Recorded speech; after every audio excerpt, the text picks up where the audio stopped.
Greetings everyone, please give me a moment to make sure everything's set on up.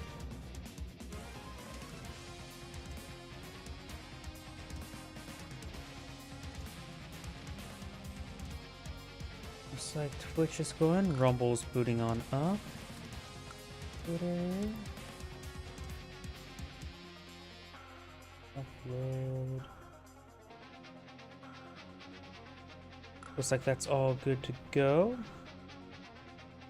See live stream chat. I think that's in a good enough position. Well, if I move up a little bit, should be just fine. Additionally, I've been having troubles with my live stream chat.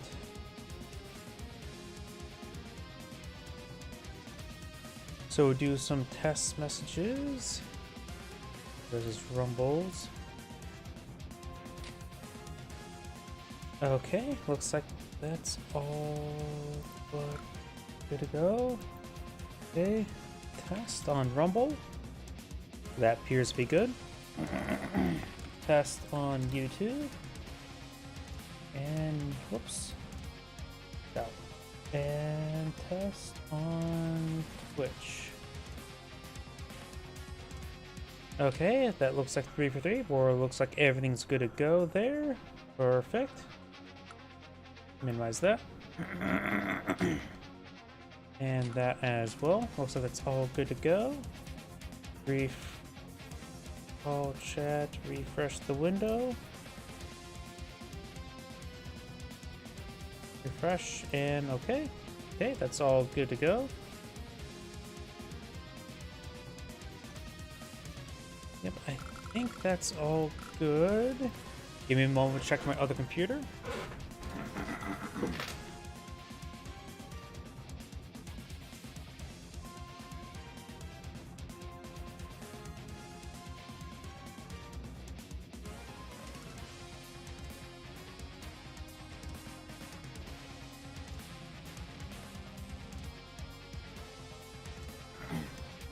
And looks like everything's good to go. So let's actually get started.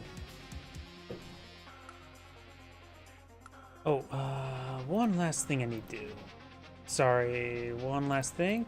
Last time I recorded Advanced Wars by Web, I actually had a mark, something checked, which overrides any of the files I record for local recording. Now, let's actually get started. Greetings everyone, and Great here for another Advanced Wars by Web replay. Small on top left side as the Green Earth Hawk. We got Pixel Punch, small on bottom right side as the Yellow Comet Javier. We got EF Calcifer, which that name well enough still. Oh yeah, didn't I just do one for him where it was like a 62-day game with him, either as Olaf versus Von Bolt versus the other Olaf or Von Bolt? I can't remember which one is which. I think it was the Olaf. I can't remember though. That was a really good game. Either way, when it comes to this map, we do have, looks like triple base, one airport on both sides. We do have a pipe scene here and also mounted there. Wait, nope, there's shore there, so this area is traversable but slow. Pipe scene will give him a bit more express highway, but we do have rivers here, so can't go immediately left. So if he wants to get really into the center from this factory, he probably has to bust through both pipe seams. This infantry unit, this base here does have some shores around here, so it is traversed by land, just a bit of extra land.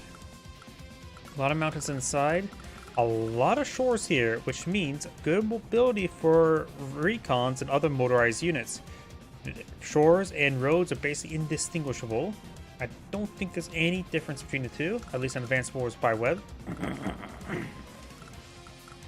Of course, this does use the Days of Ruin sort of color scheme with the meteoric ash. I don't know what to call it, volcanic winter or meteoric winter ash.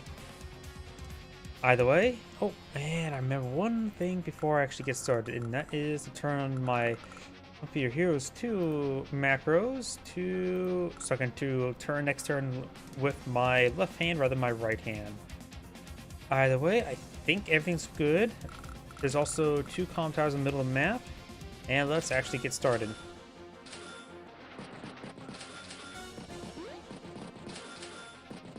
Of course, it's the early capturing phase. There's nothing much for me to cover other than both players deploying out large amounts of infantry. Though I do like how quickly I'm going, I hear beep, beep, beep from Javier's theme. Though one thing to note as well, both players have moved their black boat off the HQ.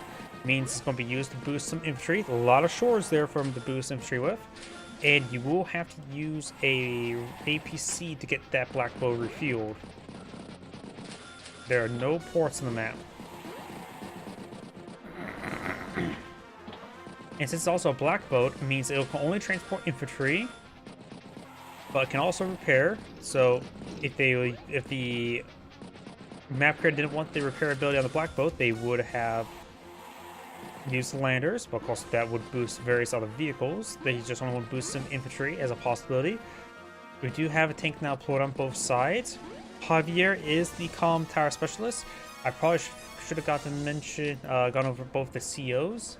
I'll put the CO chart next to me as well, just in case. You know what, I'll do it on this side here. Javier does get plus 20% defense against indirects, and each comm tower plus provides all units additional 10% defense. So comm towers provides plus 10, plus 10. And plus 20% defense against indirect can be quite nice, but also maybe not so much. Hawk does provide a passive 10 to 10 day-to-day plus 10% firepower. Hawk may want to avoid pulling out any indirects. Javier has spotted his own indirect. I'm getting hiccups right now. My apologies.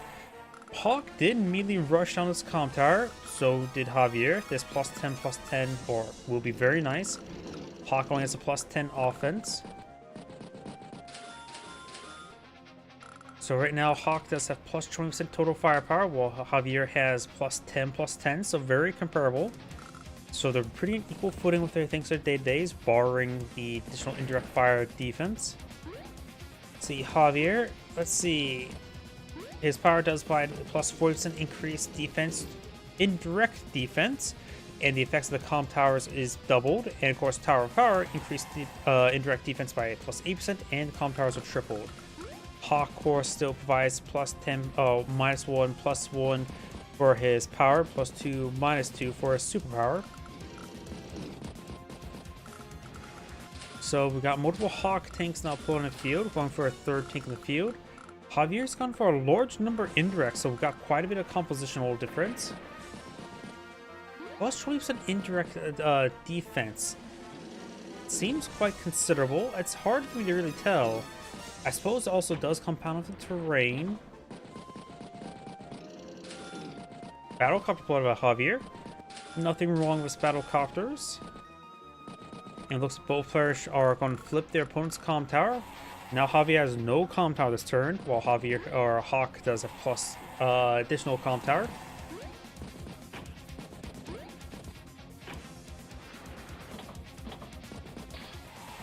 Does get trapped by the tank.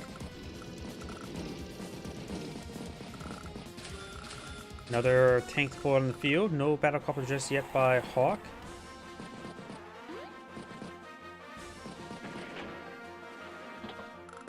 Does boost there. The black boat's already getting pretty low in fuel, both of them, so they're probably going to just sink. There probably won't be an APC to refill it up.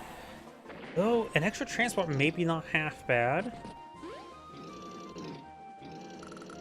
Multiple artillery pieces push away forward. Yeah, I just realized where I have the CO chart, it's not a great position. I'll just minimize it. Now I can see the all chat.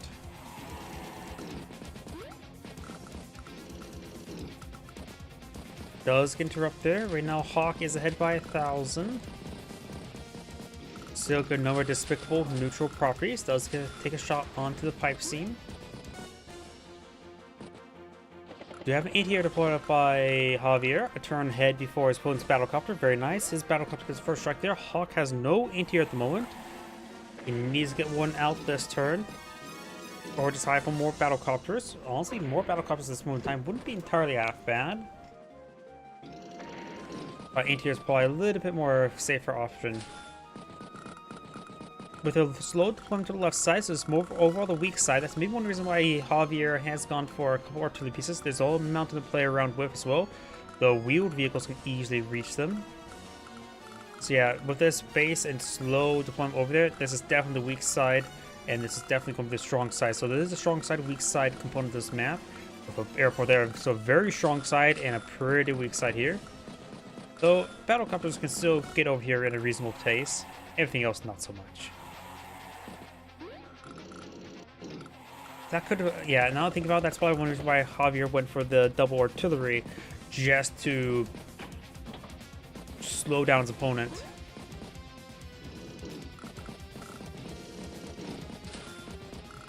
Anti-air there.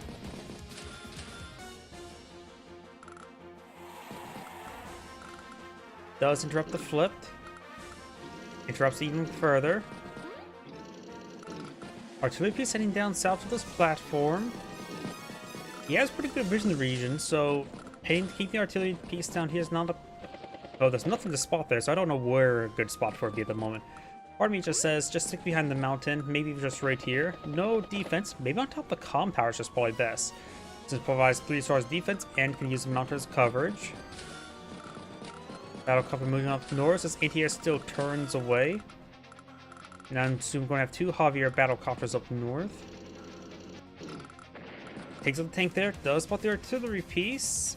Did he see that at the beginning of his turn? Nope. The tank spot the artillery piece, was not going to get a pretty good counter strike. Battlecopter in the region. ATR is also in the region. Was a shot into the archetype seam.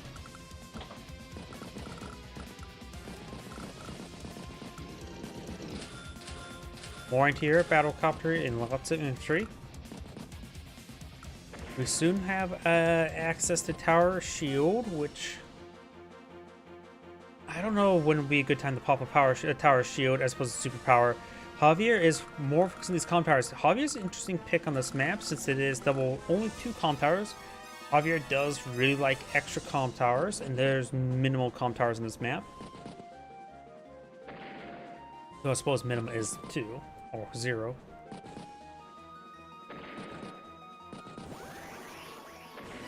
Javier now has his power available, so he can increase his defense, attack and defense by 10%. Not that great, actually. Indirect defense, which is not going to be important whatsoever. Hawk is not going any indirect.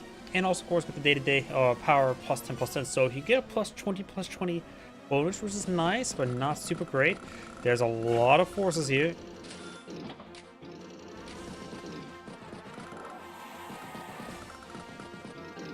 And here in ambush position.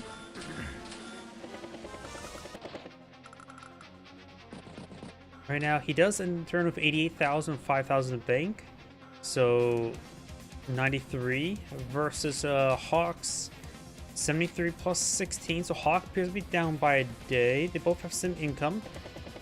If she does get first strike there, Battlecopter gets a good strike as well. Did not finish off the... Can't finish off the tank. Tank falls back to the HQ. This battlecopter will go down next turn. He could put it on the property there. Probably still get overran by infantry though. Probably put the infantry on top of the property and maybe put the artillery piece here. I don't know where a 2 health artillery piece should go.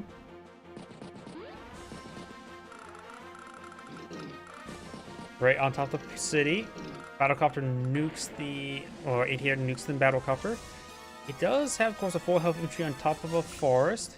2 health infantry can't reach the artillery piece, so can get a strike off next turn, maybe at 4 health. Good strike there, battlecopter in the region. We do have a APC deployed on the field by yellows, and the black boat is fueled. Green's black boat's down to 8, so he's not going to fuel it, so yellow will have good increased mobility. He could take the APC, move it down here, and they can put mechs and traverse them quicker. Or at least a mech. Black boat repairs 1 health that battlecopter. Very nice. Activates a tower shield at the end of the turn. I don't know if I agree with that. Then again, I really don't know how to make good use of his power. Because right now he has this turn plus 20, which is quite nice.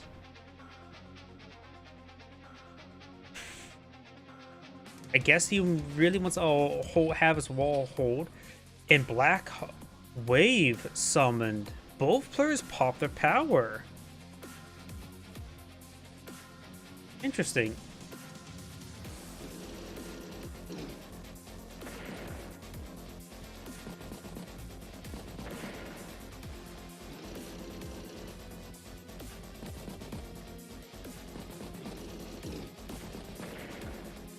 Of course, Javier is getting overran down south. He's trying to flip the property now.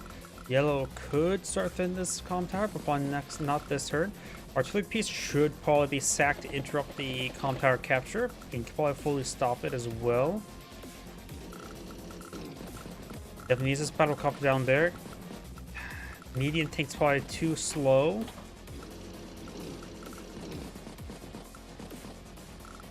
Hawk will end the turn with about 95,000 worth of value. Javier will start this turn. 36,000 in the bank. He had that much in the bank? Wait.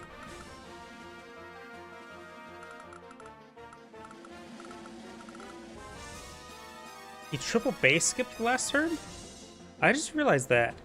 It seemed like his turn ended a little bit abruptly. He did not purchase last turn. Because he probably thought his one was going for the power, perhaps. So he has 36,000 in the bank. Well, we're going to see a bomber or neo tank? Guess we'll find out soon enough. He has quite a bit in the bank, so he's well above 100,000 in value. Or, like, just add 100,000.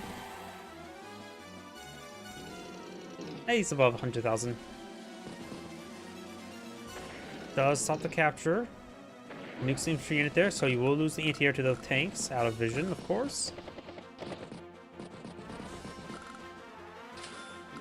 Repairs tank and push forward. Mega tank?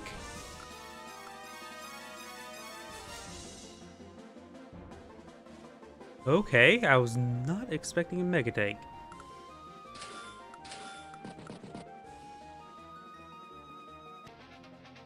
A mega tank? I have no idea how to feel about this. That thing is going to take forever in front line. I said medium tanks are going to be slow, but we've now got a mega tank on the field, which would be 1, 2, 3, 4.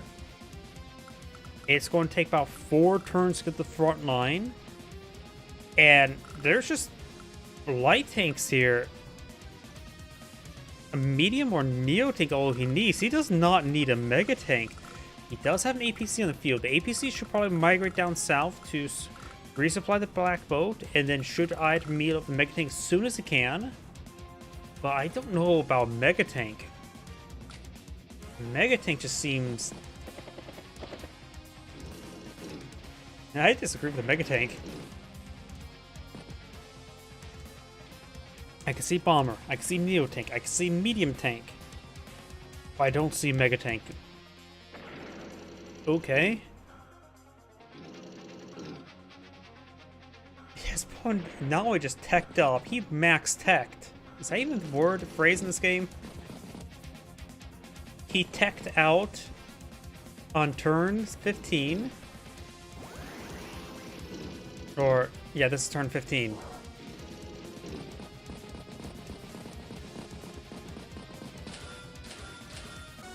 Good amount of forces there. He is still slightly ahead of our capability. Of course, his opponent's threatening his comm tower. He's not making good gains to this comm tower. Pop's tower shield. He has one last effort. He's probably going to squeeze out what he can before he loses his comm tower. Gets a good strike there. Interrupts the capture. Trying to capture that property. Mega tank push way forward. Battlecopter push way forward. Gets a good strike.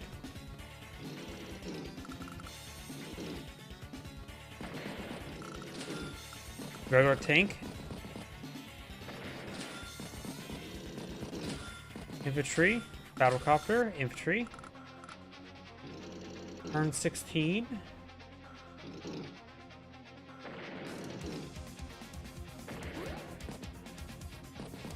Merges, gets a good strike there. Tank on tank violence. Capture progress has 5 remaining. Got reinforcing infantry, but I don't think I suppose 8 health can take up to 4 health, and the 9 health can gauge the comm tower, and the 2 health could just put some chip damage in. We do have another Black Wave available. A Black Wave, you may not realize, actually probably should be pretty useful. Any bit of damage on the Mega Tank could be quite nice. He also has quite a bit of damage units on the field, so Black Wave would get a decent amount of healing. Black Boat is at 5 fuel.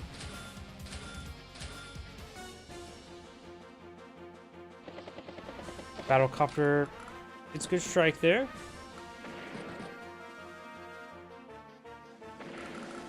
Needs 2 more damage before the capture interrupt, and this tank is in range. Oh, there's an anti-air there as well. Oh yeah, this is a shore, not a river. I'm getting those two mixed up. Does not stop the capture. Mega tank push way forward.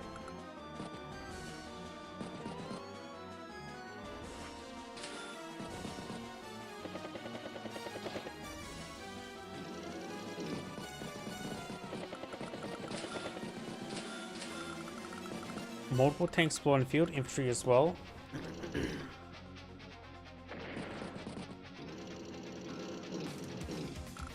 Battlecopter gets a decent strike onto it. If he would have done the Black Wave first, he could have got the kill, but I think he wanted that extra power charge. He has nearly 18,000 left over.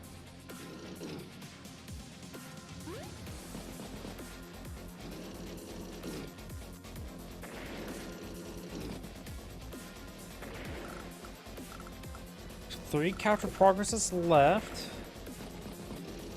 I don't know if he basically needs to stop it entirely at this point in time. He has 7 health infantry, 8 health copter, 4 health artillery piece, and 1 health anti-air. Anti-air, infantry. I think he's trying to realize his opponent has something big spent. He doesn't see the Mega Tank just yet. The last thing he's going to expect is a Mega Tank. 1, 2, 3, 4, so it can't range anything at the moment. He could push forward, get on top of the city, get 1 extra health going. I don't know. Artillery gets a good strike there. Gets a good strike there. He does not interrupt the capture.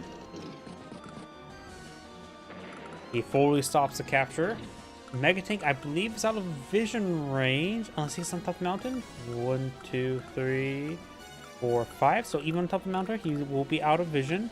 Be a good idea to put the 3 health infantry on top of the mountain, I would say. Be a decent spotter. I don't put much value in the 3 health infantry units. Though you can probably do some decent walls there. Battlecopter could push forward and get repaired and up. But got an anti-air there. APC is still up north, not moving down south to the Mega Tank. I believe he should. So he's basically cut off at this point in time. Tank, infantry.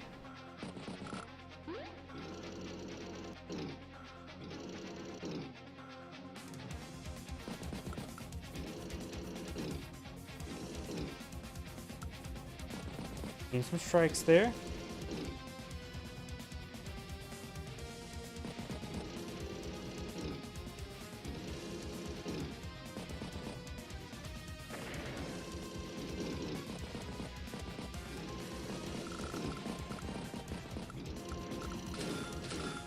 Tank, infantry.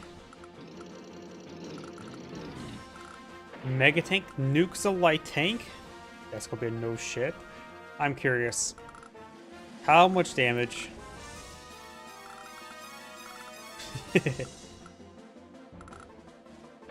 Beyond dead.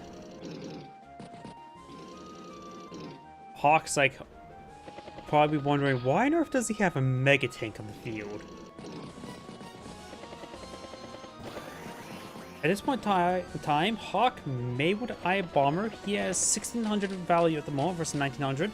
So money is a bit of a problem for Hawk, so he can't deploy out a bomber out in the field. He may need to save us money for a bomber, deal with a Mega Tank.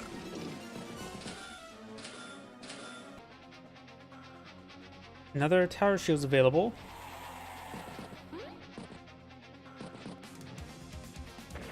$17 versus, I think, 18 now.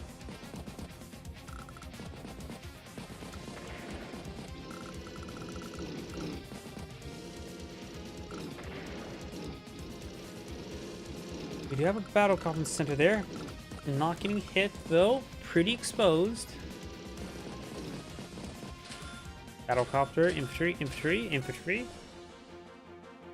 Like I said, there's I suppose one way you can deal with the Mega Tank is drain it of its ammo by throwing tanks into it. Mini tank up north, very nice. Battlecopter gets a good strike there. Does not have vision of the anti-airs.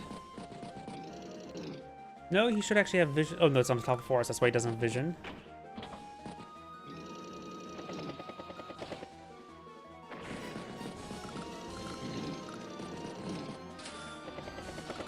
Anti-air there, anti-air infantry. I think he's concerned about bombers to counter his mega tank. How much damage does a battlecopter even do versus a mega tank? Pretty much nothing.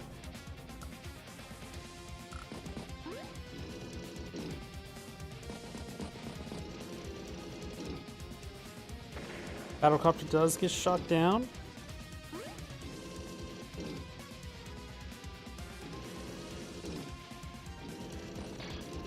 Does get trapped and shot up by anti-air. Battlecopter gets knocked out. Now we got a tower of shield available, or a tower of power, which will give him plus, effectively with the day-to-day passive, plus 30 attack and defense, which is actually getting nice. But it will improve his comp tower capability to add up to additional plus 20. And it basically becomes bulletproof due to indirects, which his opponent has none, so I'm not going to worry about that.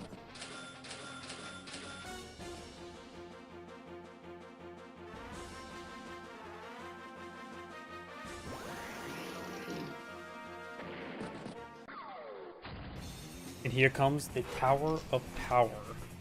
I have no idea how useful this is going to be. He has some good opportunities up here. But the closest comparison I give single comp tower Javier's power is to Lash's superpower, but probably just generally better.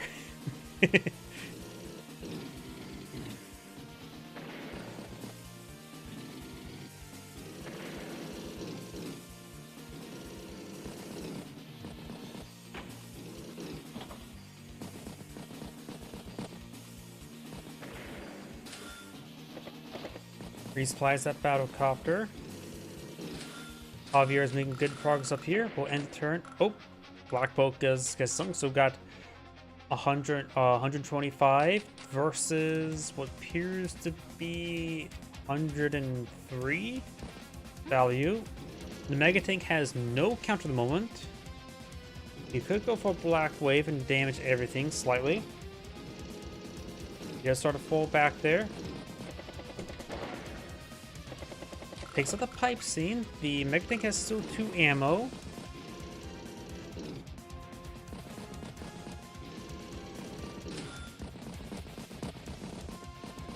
He's just not eyeing to counter the Mega Tank, which may be a good call. He's still behind on funding.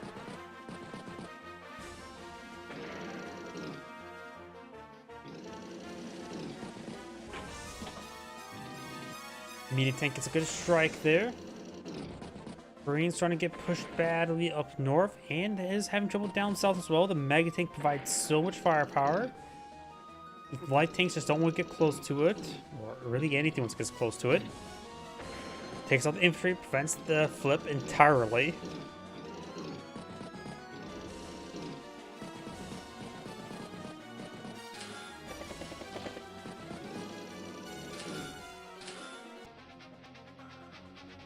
Lots of infantry there, so Javier seamless value.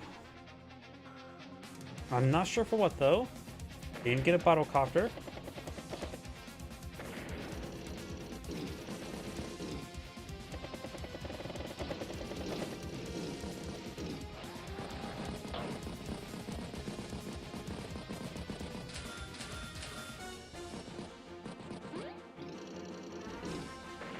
Takes the battlecopter.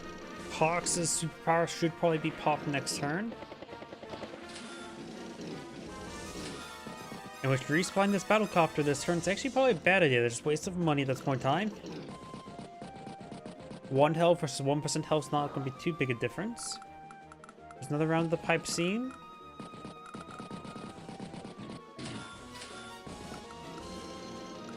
Another Mega Tank? Why?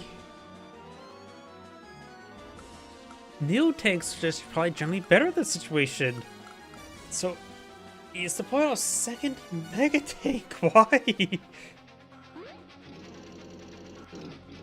I am generally confused why there's Mega Tanks. Neo Tanks just overall just seems so much better. This Mega Tank's only got one kill, and that's against a light tank. A Neo Tank just would have so much mobility. I suppose they took out Infantry Unit 12, but still.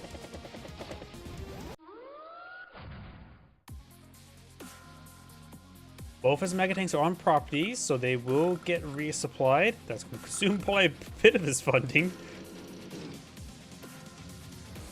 You know what?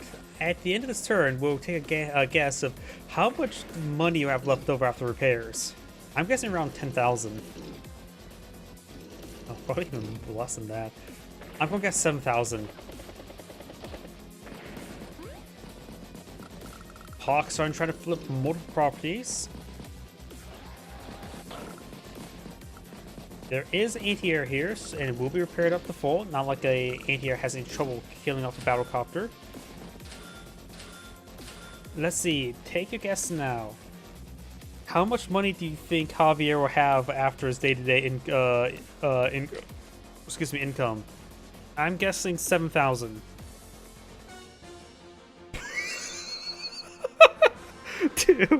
2,000.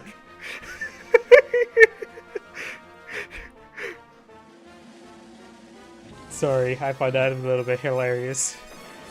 Another tank gets nuked. This tank is now at 2 ammo.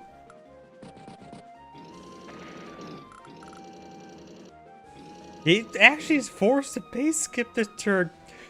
He needs to merge units to get enough money to pull out 3 infantry units. He's forced to base skip based on enough repairs. Oh, this game has gone stupid.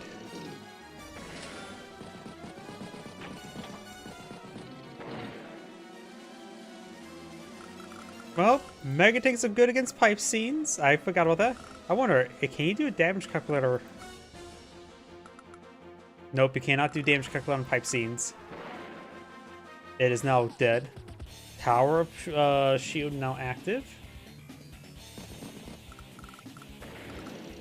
There's a lot of presence up here. The medium tank's going to be quite nice, but it's now on 3-star property. Plus have now plus 30 defense and offense. Actually, no, in total plus 40. Because the comp tower itself. But minus 20% defense. So this guy has a lot of armor. I wonder.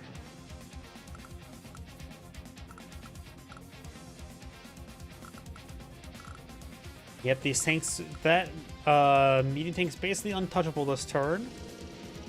It's probably the point of the tower shield this turn.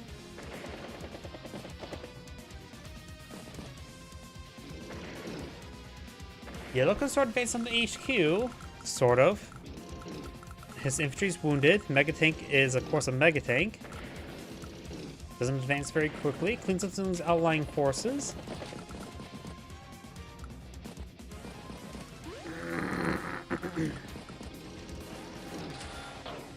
Oh, and also the Black Bolt repairs last turn. He only got 1 infantry deployed on the field. He was forced to double base skip.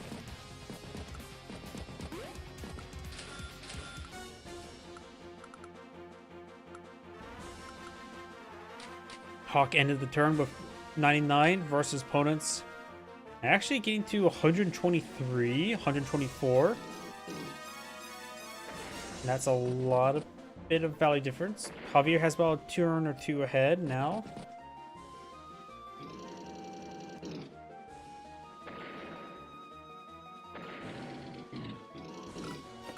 And wait, the Mega Tank's heading over here. He may try to push up north of it. Medium Tank does fall back. He may just want to regroup his efforts and try to push with the HQ. Artillery piece here, anti-air, anti-air. Yeah, he can, with the pipe scene destroyed here, you can push both ATRs up here with the support of perhaps 2 Mega Tanks. You can go for the HQ cap. A lot of infantry back here to assist to actually capture. Losing some outlying tanks, does not spot the Mega Tank just yet.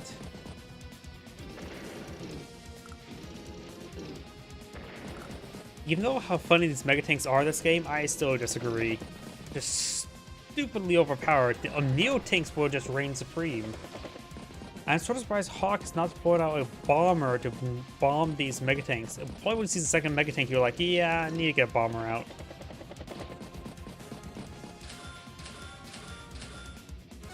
Saves a bit of money next this turn, so could pull out a bomber next turn. Takes out the tank.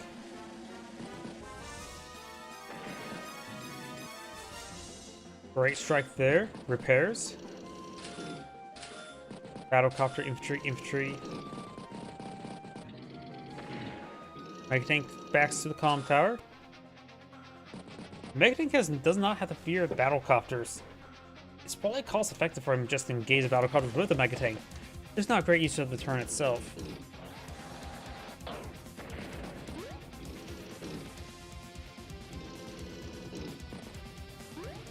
Medium tanks going to get hit from all sides. Will get repaired with the Black Boat. Great strike down the artillery piece. Another tower shield available.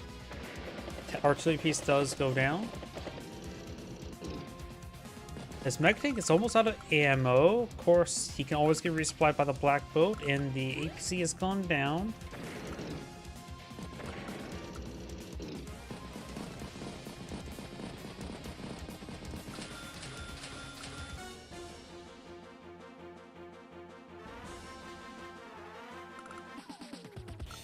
Power shield not active.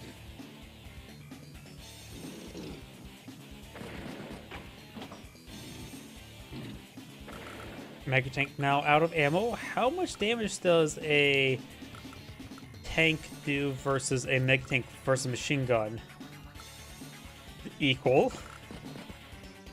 Even without Mega Gun ammo, Hawk has nothing to stop these Mega Tanks. Mega Tank nukes the recon.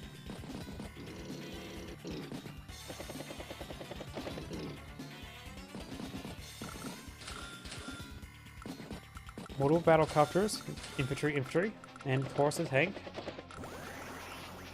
That literally did no damage. What?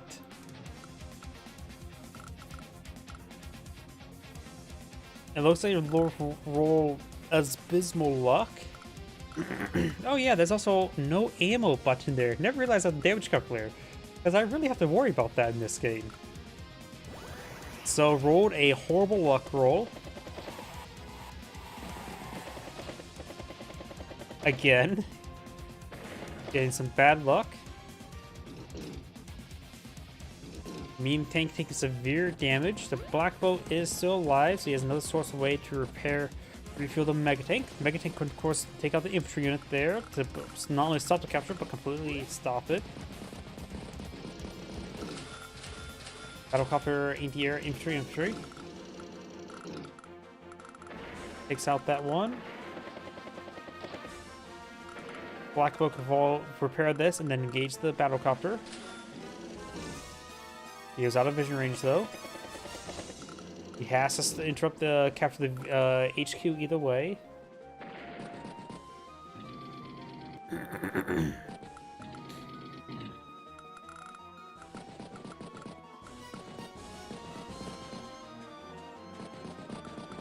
Lots of battlecopters being summoned down here.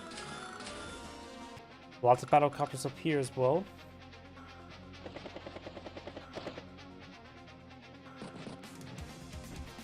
Is that even cost effective?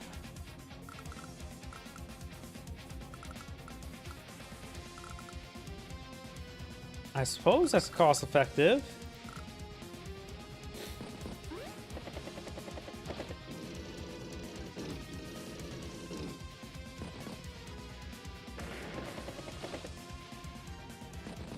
Go strike on the battlecopter.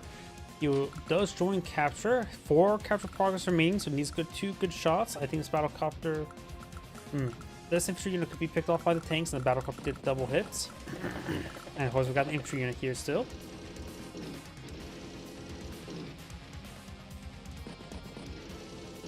To help with the HQ capture, Hawk could pop his power.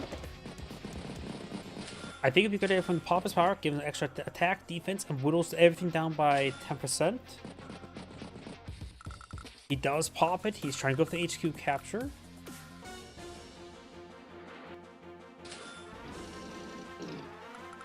Of course, you have just need to get two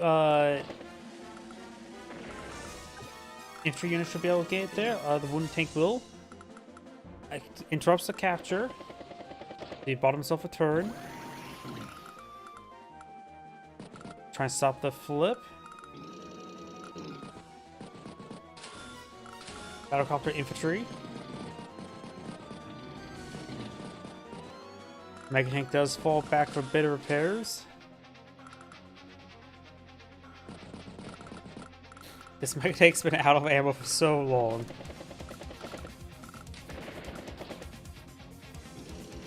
There's some outlying infantry. Needs more interiors down here. It looks like Hawk is fully withdrawing from the region. And he has a Neo tank. Remember, this thing's out of ammo, so you're able to quickly close in and take it out. Another tower shield's available. Finally, it pulled back the mega tank to get ammo.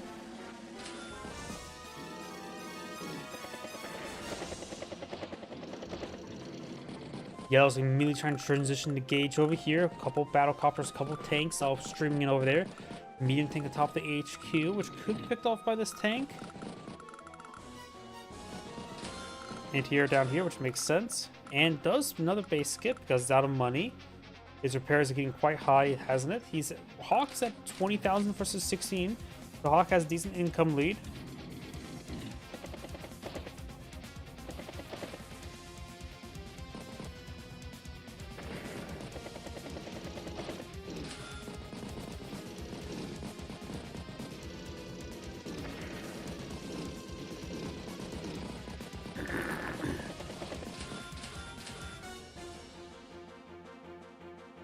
And it's a turn of 117 versus 122. Wait. Did he start this turn with 0 money? He spent all of his money on repairs. Oh god. Spent all of his money on repairs, so he would not be able to deploy anything out this turn unless he gets some merges going. He won't be able to repair with the black boat.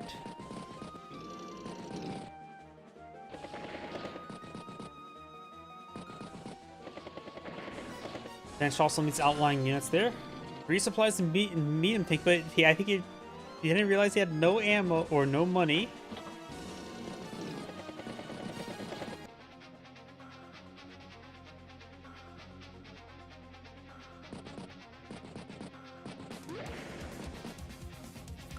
Trying to flip this property. There's a lot of stuff nearby to interrupt it. Got a wounded battlecopter to stop it, but we got an interior to kill it off. Another black wave is available.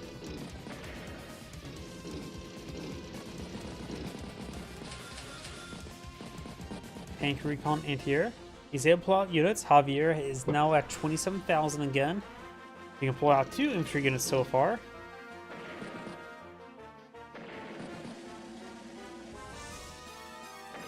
Mega tank is engaged in the battlecopter still.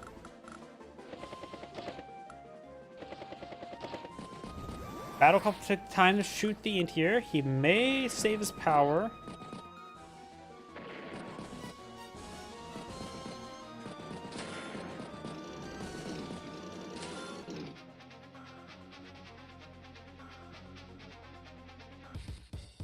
Pops a black wave before everyone pops the superpower. Probably a good idea. The less health you have, the less effective the comm towers will be. And it's a superpower. Also, healing up some of these wounded units is not a bad idea.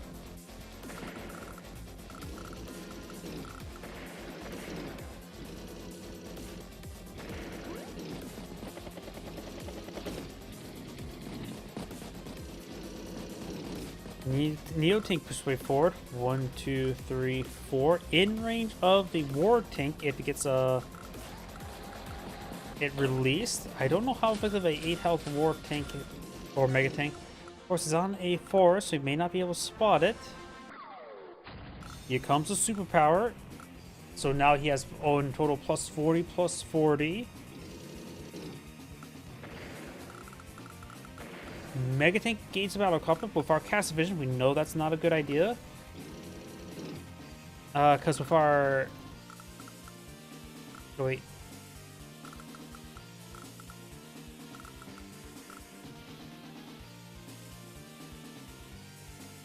Yep. If you would have got a vision of it, the Neo tank could have been knocked out.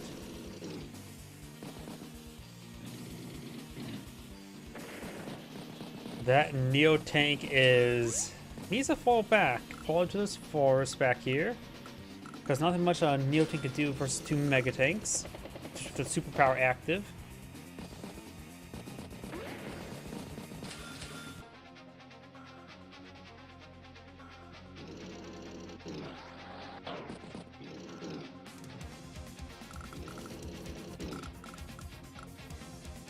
I don't think this catch is a good idea. Hawk does have economic advantage. Neo tank falls back to the HQ. I don't know if that's enough to defend himself as a mega tank. Also engaged from the missile side, giving 3 stars defense.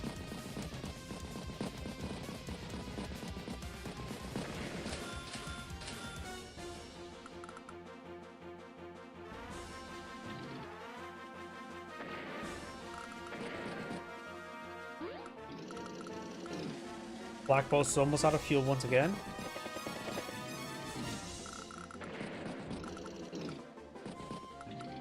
Mega tank rolls around. Infantry units push forward. Anti-air just back there. So Neo tank will not be struck this turn. It's out of vision. Battlecopter. Javier is able to climb while something else on the field. He gets trapped.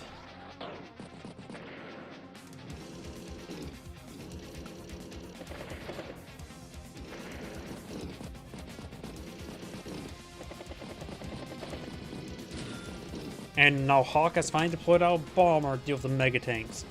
Long overdue, I would say.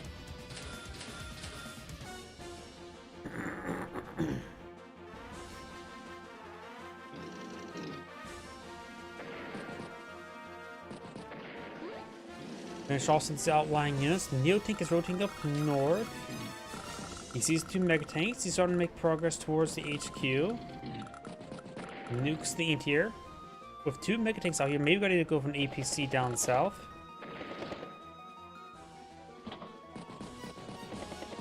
I may deploy APC here to refill the Black Bolt and make its way down south.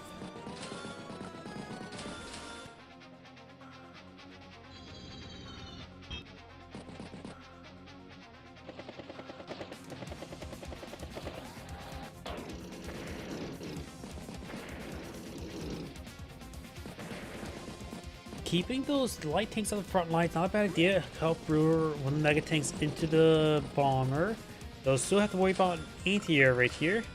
And both of these light tanks could go down. Another bomber to one field.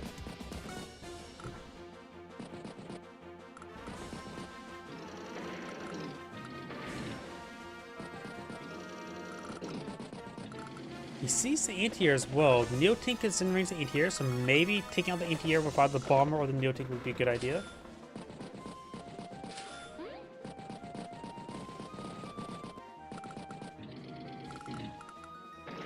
So does not. There he sees the bomber.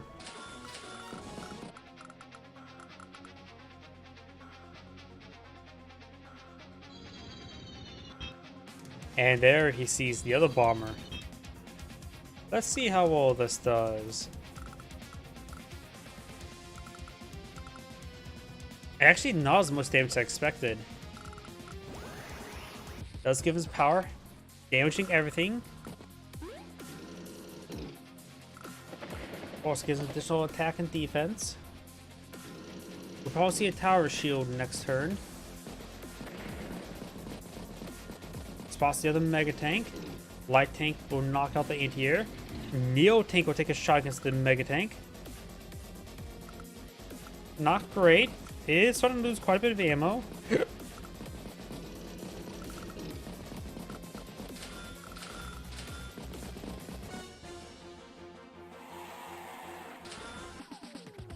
Pops this tower shield.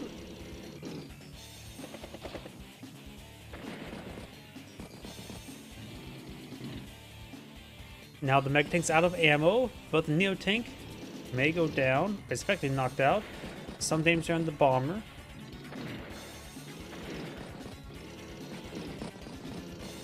Right now, Javier has a total plus 30.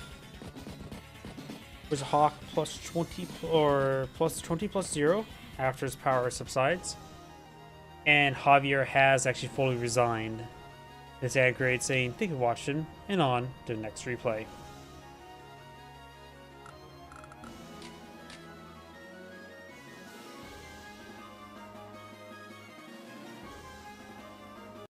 That was this one here. Delete that shortcut. Let's see now. I'm gonna adjust the map over here. One thing I have to make sure. Oh, that seems unusually loud. Let's refresh. There we go. If there's any weird issues with the audio when I start it up, it is usually a sign I need to restart it a little bit more. There we go. That should be all good. Pops up over there. Expand out the size.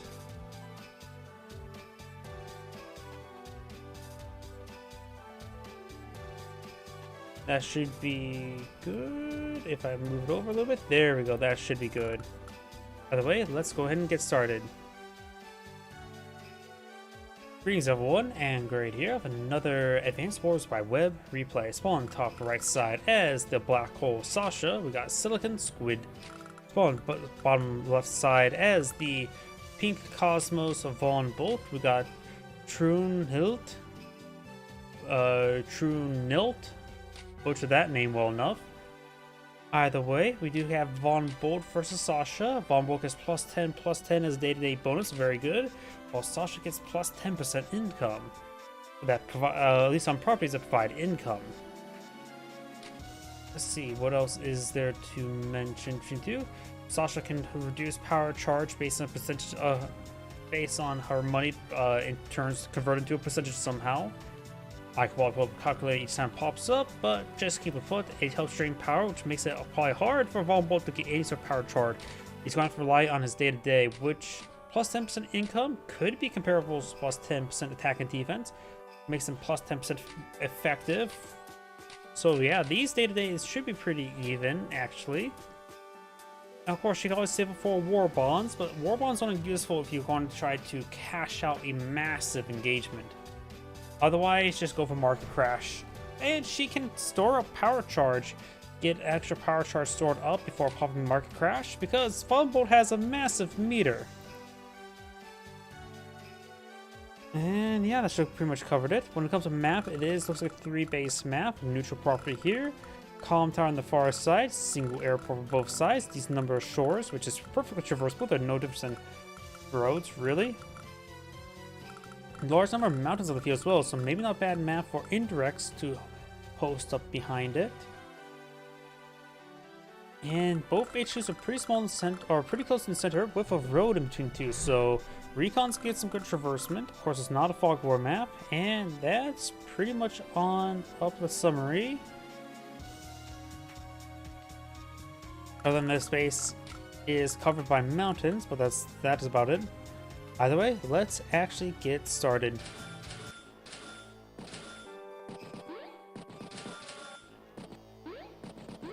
Of course, this initial capturing phase.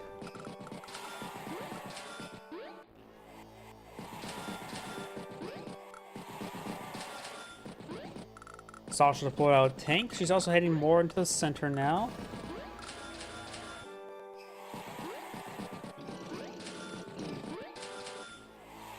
And got an early Sasha recon, while Vombolt has his own tank. Vombolt will capture up his comm tower before Sasha. She's not even going for a comm tower just yet. Vombolt tanks out of range. Another Vombolt tank deployed in the field. And Sasha has both an artillery piece and battlecopter now. These mounted serve the artillery piece to hide behind, with some properties here to help provide a good wall.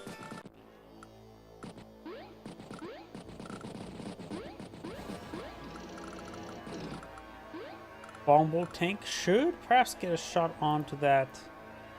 Let's see, good spot for be around here.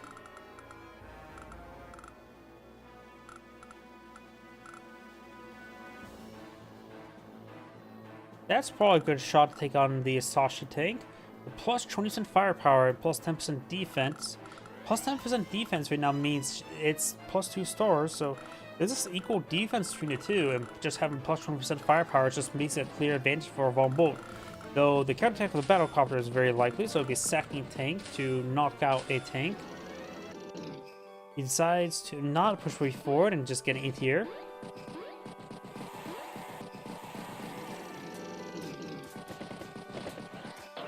Interrupts one capture. Sasha has a massive economic advantage. 17,600 versus George 12,000. The Vombolt tank needs to hit this recon.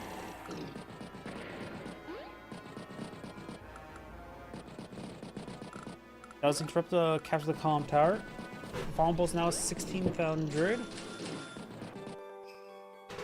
Excuse me, what was I trying to reposition my chair?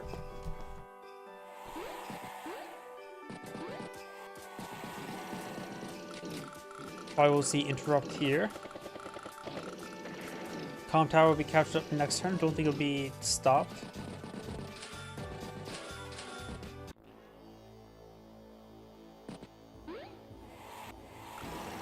Of course, a lot of despicable neutral properties still being captured on up. The Vombolts want to enter her opponent's side on the map.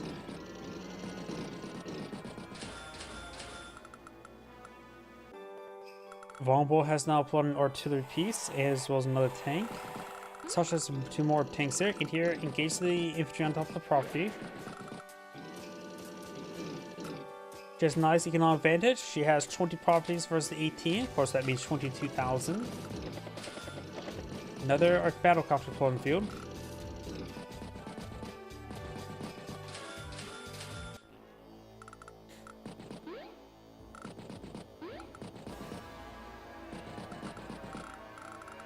Artillery should interrupt the capture.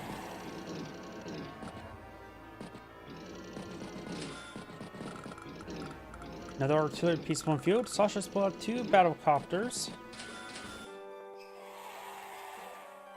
Yeah, we'll probably not see a single Vombolt superpower this turn. This marker crash will just deny this power charge. She can just let it get up nice and high, then nuke half of it. Well, pops a marker crash early. She may be eyeing for the +10/+10. Other than that, there's no reason to pop it.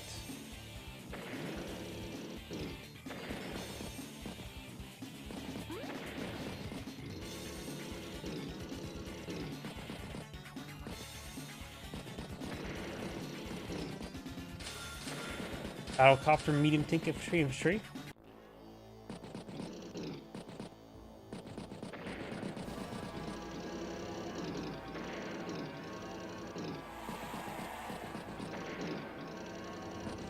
Tank is the anti-air. And Vombolt's now pull out a Neo tank.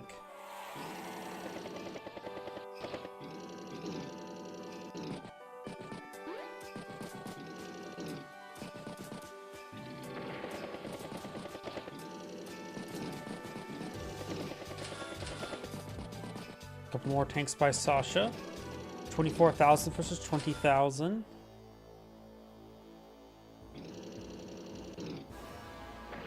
Great strike takes out the battlecopter, knocks out the anti-air.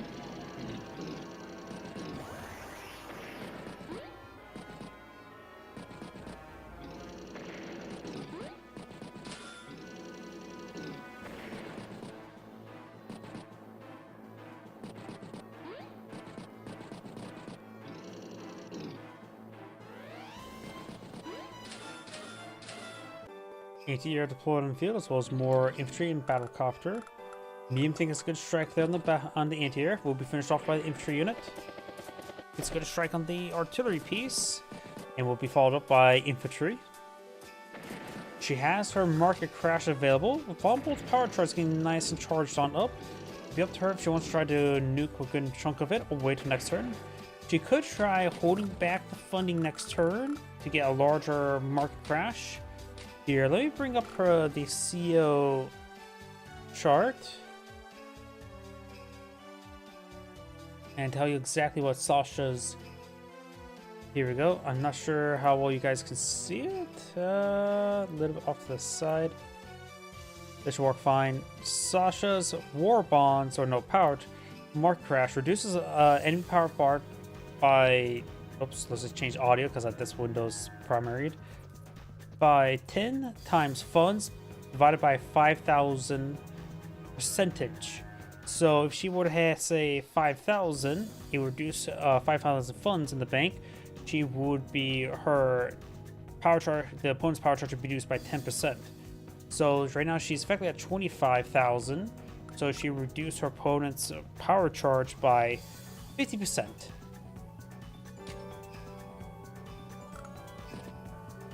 Oh great, now there's two musics going.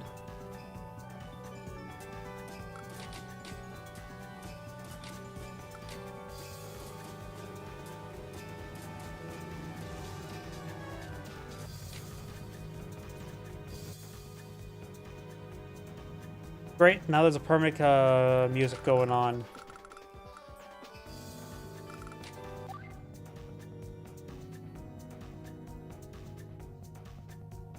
And it's not, that window's not up anymore. Okay, and now it's sorry about that. That automatically stopped. I have no idea. I'll activate the market crash there. That's almost 50% power charge now down the drain. Was that 50%? 5 times 50. Yeah, that should be 50% power drain. Neo tank now deployed on the field. Von Bolt likely not see his superpower this entire game.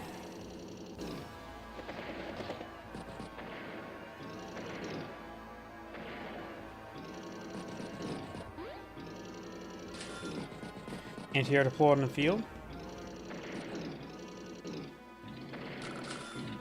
Battlecopter, anti-air. Neo tank is good strike over here. Sasha has more units in the field, plus her day-to-day funding still active. So she's about ahead by about a turn. Trying to flip some property as well. Gets a good shot there. Another more crash available. She does not need it at this exact moment.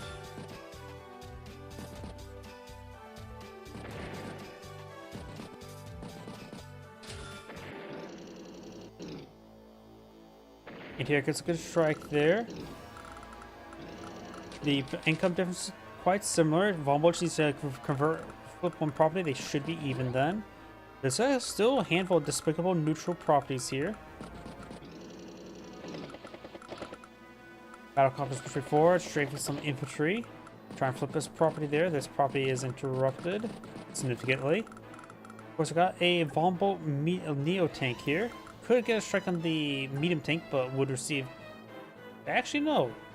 1, 2, 3, 4, 5, 6, 7. It pulls back if it moves the medium tank here and then pulls.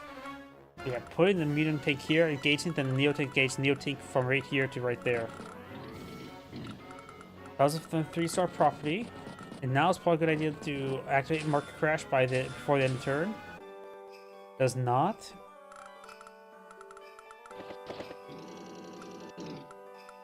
Strikes that unit there. Oh yeah, I getting the colors mixed up. Black Hole's Sasha, not Von Bolt. Got that backwards. My bad. It's a good strike there.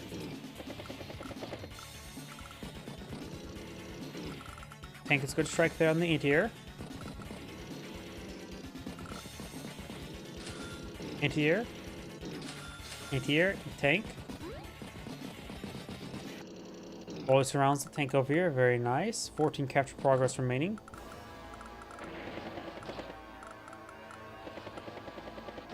Gains some good damage across those units. And here we'll finish off some of these units. Right now, Sasha has a sizable lead. Looks like Bomb Bolt's behind about a day, over a day at this point in time. Neo Tank falls back, could be pursued even further. Medium Tank will in field that can help reinforce the Neo Tank.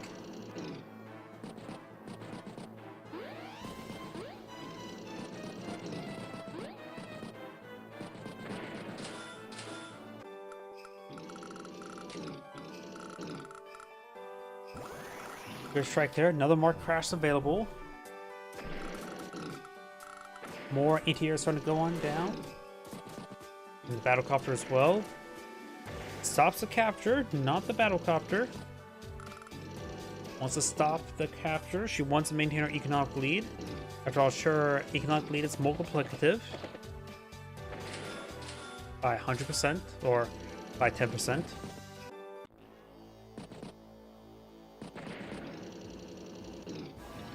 Good strike there. Neo Tank is a good strike on the Light Tank. Light Tank gets a good strike there.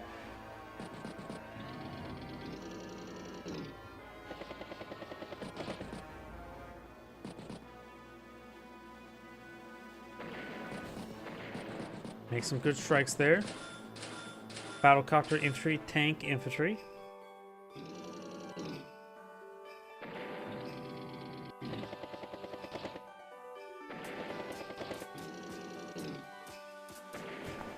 Infantry going on down. Pops the Market Crash. Does a good job reverting back Bomb Bolt's power charge. And do now have a bomber deployed by Sasha. Bomb Bolt does not even have anti-air on the field, so the bomber has free reign. Good time for a bomber. She may need to deploy out. Bomb Bolt may need to deploy out a fighter to respond, but not enough money for it. Probably double anti-air this turn.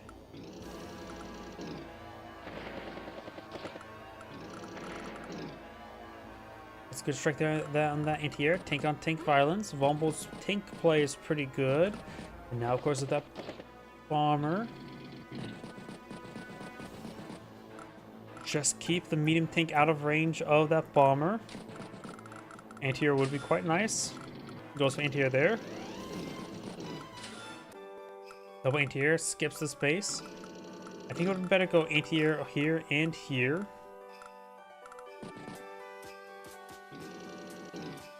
It's generally a good idea to have anti-air on each flank, in my opinion. Merge the Battlecopters.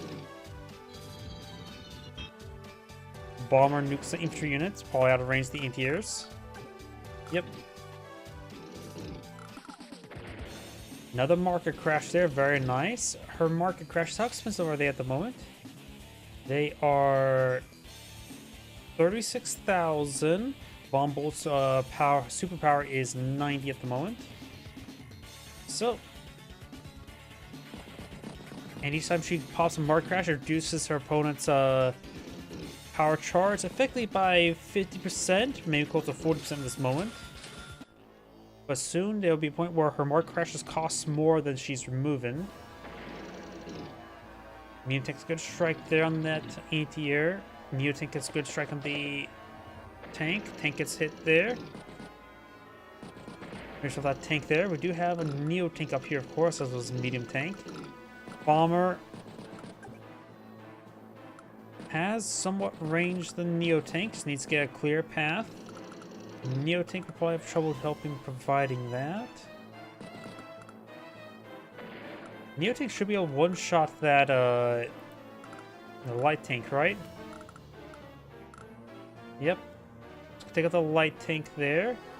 Anti-air could take out the infantry, Battlecopter, but I don't think anything can take out that infantry afterwards, nor this tank.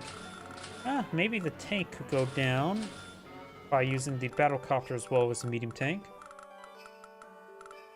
Because the Neo Tank strikes here, then the 2 health anti-air can take out the Battlecopter. Then tank could strike the infantry, while this Battlecopter here can also strike the infantry, or it can strike the tank and tank. I wonder how effective a 7 health tank versus a full health tank. 50%.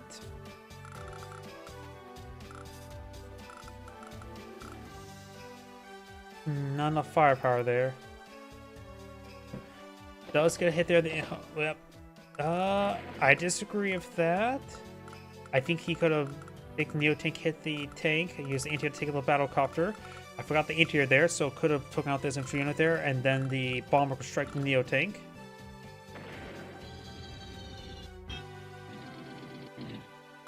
By the way, either way, tank does take out the tank.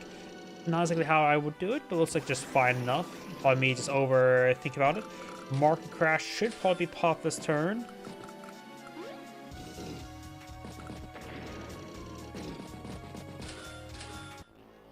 Does not pop the Market Crash. She's going to try to wait a little bit more. Not too much here to pose a threat to her unit. She has 127,000 versus 70,000 plus day-to-day. So it'd be 90,000. So she ahead about a turn and a half at the moment. And that is a lot of power charge you still have to claim. And Ex Machina would definitely strike here. Yeah, it would definitely strike the medium tank, nuking everything there.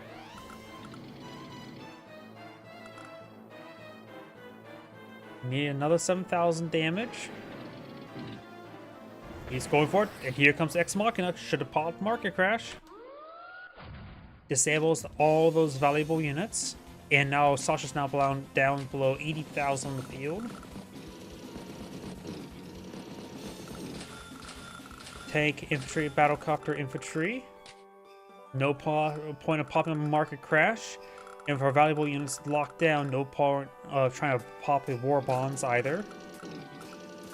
Because honestly, next turn, a War Bonds could be an ideal play. Maybe not. Even then, next turn won't be a great time for a Market Crash because his power charge is going to be minimum. So, possible War Bonds play to next turn. Another bomb on the field, which can make more use of the War Bonds. Yeah, I think maybe War Bonds could be popped next turn. Bomber goes down. Maybe not so much now with the War Bonds, because it's a critical unit for War Bonds. Because you need to punch your opponent in the face really hard for War Bonds. But you're not Grim, so you don't get firepower bonuses. Losing a lot of stuff there. She's down to 72. Von Bolt starting to pull ahead about a turn. War Bonds now available.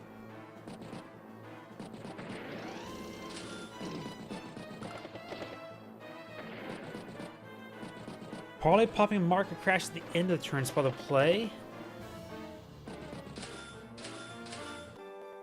Would you go for her War Bonds? She has 3 units get a good value out of War Bonds. Battlecopters could get striked by the anti-airs. So effectively 4 maybe units can get value of War Bonds. Let's find out. That's not the button I was expecting. Yeah, that's not the button I expected. Either way, this Angrade saying, think of watching, and on to next replay.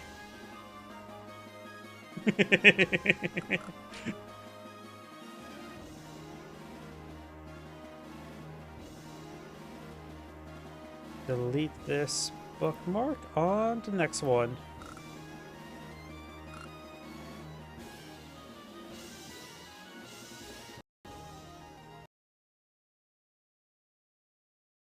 First thing, check the sound. Oh, sound definitely bugged out there. Okay, sound did not bug out. That's my best way of determining whether or not if I need to refresh the page. Alright, time to readjust this.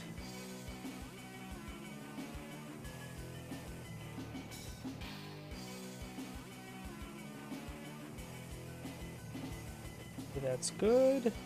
Map's a little bit narrow.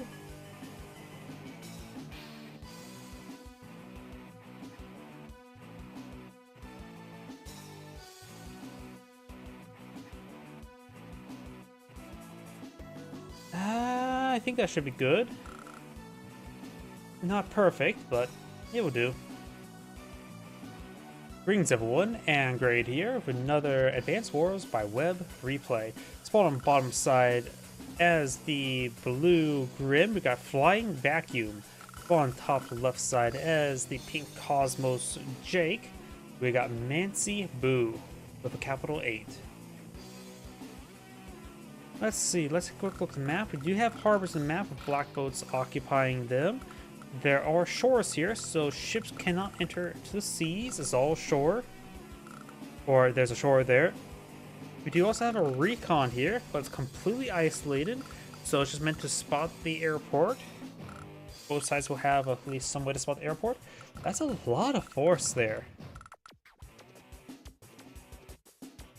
So the airport suggests to me with this many force is not supposed to be threatened whatsoever. It's supposed to be a very safe airport. We've got comm towers in the corner as well. Wait, the port here. 1, 2, 3, 4, 5, 6, 7. Aircraft carrier has what range? 7, right? Even if it is 8, won't be able to range it. Great aircraft carrier could possibly threaten the airport. But that's even on a great aircraft carrier is probably not likely. For one, it's on the field, but two, the aircraft carriers are stupidly overpriced. Let's see, this map is triple base, so good possible deployment. Got pipes in here to prevent limit mobility.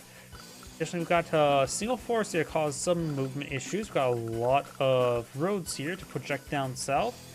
So it's supposed to be strong side this way, weak side this way.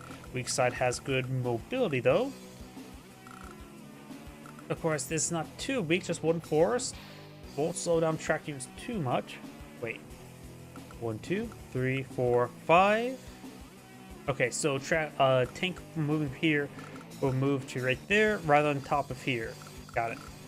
Just want to make sure it's like maybe one way to limit movement is have the factory info the base in the way. But doesn't appear to be. And yeah, that pretty much should sum it up. Got a decent amount of forests, plains, and properties. Very little mountains this map. So let's go ahead and get started.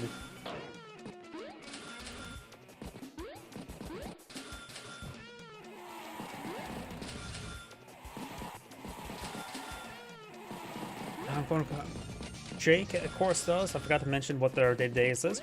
Jake does get plus 10% firepower in planes, decent amount of planes, so he does have a generally good plus 10% firepower. Though it's not as good as Hawks, because that is just generic, no conditions. While Grim gets plus 30% attack and loses 20% defense, so there is no wall in this game. Grim would say, oh, that's a wall? Punch. He is one that can break his, smash his head into a brick wall and will break through. That's probably how he got the X on his head.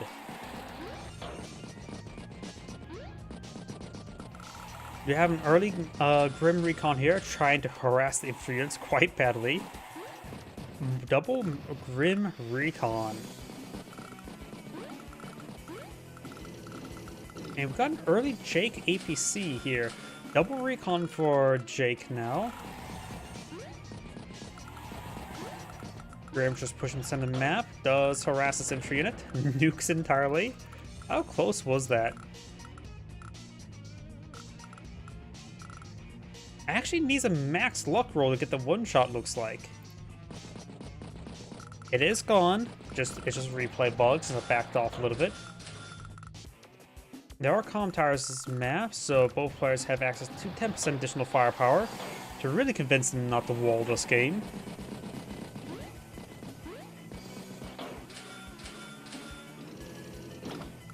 And of course, I now just realized something as well. This recon is on top of forest, may be hard to displace. I'll just keep the recon on top of forest, not much trying to put on the shore there. Because if a battle copter is going to come forward to knock it out, it's going to have to take another turn to get spotted. Got an artillery and tank deployed out by Grim.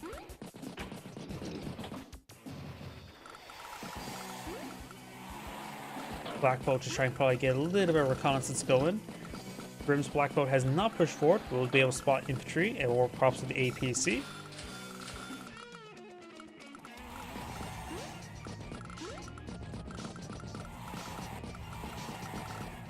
Grim Battlecopter should be pretty good. Jake Battlecopter's not bad as well. The bonus damage from planes is universal. Aircraft should be able to get bonus damage to it. And I think also ships, if they somehow were gamed into the map on top of planes will probably also get the damage bonus. Though also, I have no idea. Let me know if Jake's ships on planes can get damage bonuses. Is that where the term land ships come from? Technically, Green Earth's units tanks are land ships. Like they're the early, what's it called? The early tanks from World War One, the British tanks. I want to say Landmaster, but that's Star Fox. Land Cruisers? No, don't think that's right. Damn, what was the name again? I can't remember. Either way, it does get a good strike there. Takes out the pipe scene there, so now Grim can funnel to the center of the map a little bit more easily. Battlecopter, tank, infantry, and base skip. Right now, 17,000, 17,000. Looks like it's down to day-to-day income differences, so pretty even. Good shot on the recon.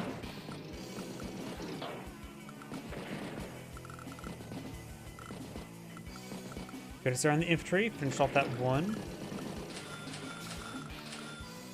We got artillery piece and lots of infantry. Battlecopter spots the recon.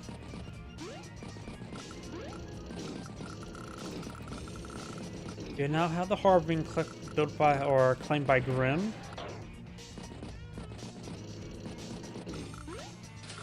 I just wonder, a Grim battleship, how stupid would that be? Probably very. Jake does get a good first strike there onto the recon. And Jake could just get a shot onto Grim's battlecopter to try to get any sort of damage done. Not gonna get much damage done, so might as well get maybe even 1 point of damage. Should be able to withstand the counterattack, I think. Those Grim battlecopters, who knows? Well, we should know. Yeah, he will survive the counterattack, so might as well get the shot onto the battlecopter. He's gonna lose it either way.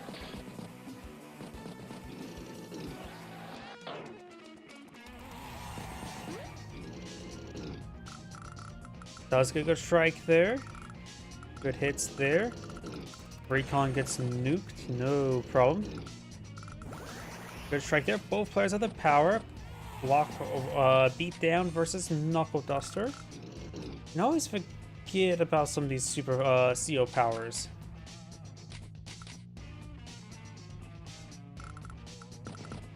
Let's see. Grims, of course, gets plus increased attack power from 30 to 50%, so effectively plus 20, plus 10%. And then Jake is plus 1 land indirect range by 1, and bonus from planes increased by 20%. So his artillery, he gets both plus 1 range, both at on both the power and superpower. So he could extend his range a little bit farther the next turn with this. Oh no, that's a Grim artillery piece. There's the Jake artillery piece. Of course, Grim's Knuckle Duster maybe all he really needs as well. There's a good strike there. Get some damage on these various forces. Out of range, the Grim artillery piece also spotted. Anti-air here. Grim's anti-air is way down here.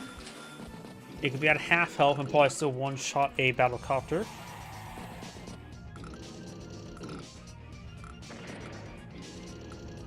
Grim is saving up his power and superpower.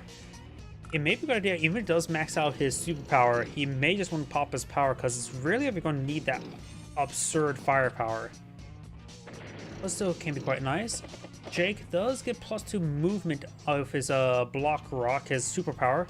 Does not get any increased movement with his CO power. His CO power and superpower are a little bit different than most others, since it's not really incremental for what he usually gets, because most COs don't get plus 1 range. He doesn't get plus 2 range with his superpower like Grit. Just get plus 1 range for both, and all of a sudden his vehicles get plus 2 movement speed with his superpower. So Jake's superpower is generally a little better, unless you really want to make usage of planes and indirects with its regular power. And Grim has trouble with mobility COs, since it's all about who can smash each other first is generally who wins the fights.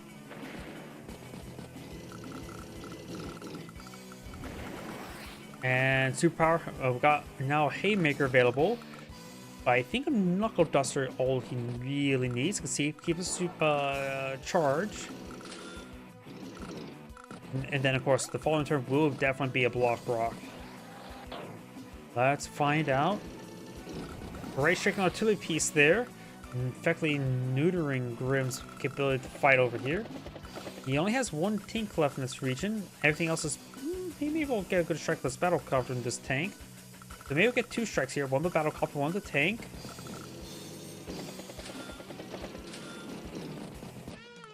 And let's see what he pops with power. Or superpower. Goes for the full Haymaker.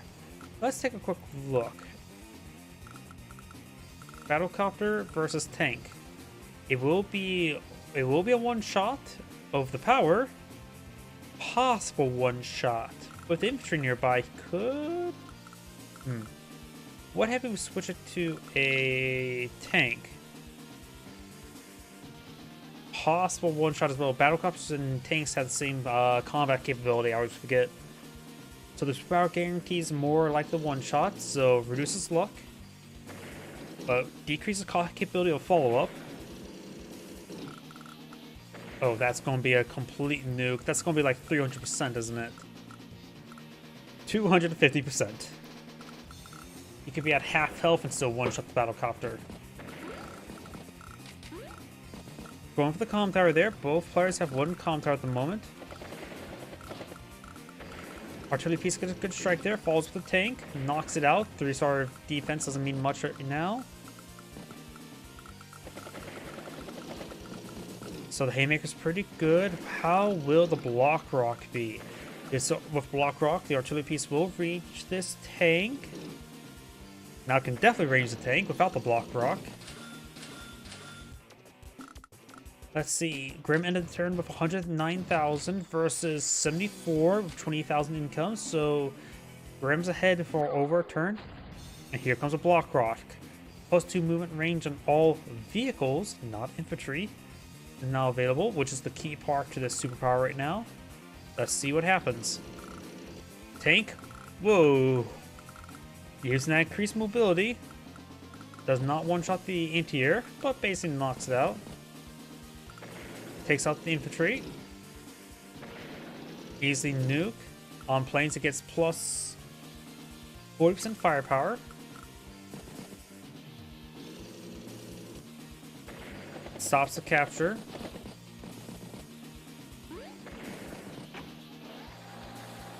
APC for 1 health, pushing way forward. Takes out the pipe seam there. Interior infantry, battlecopter.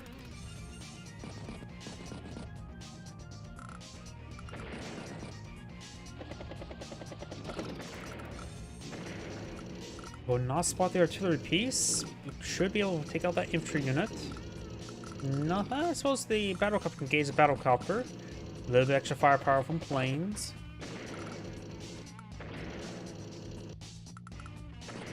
Lots of good gains here, but now this artillery piece is in range of 2 tanks.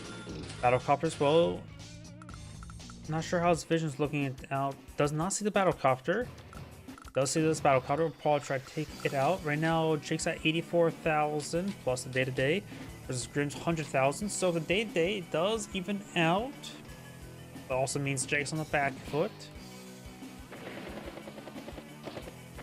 Takes the battlecopter, does get the bonus strike damage from the planes. Tank.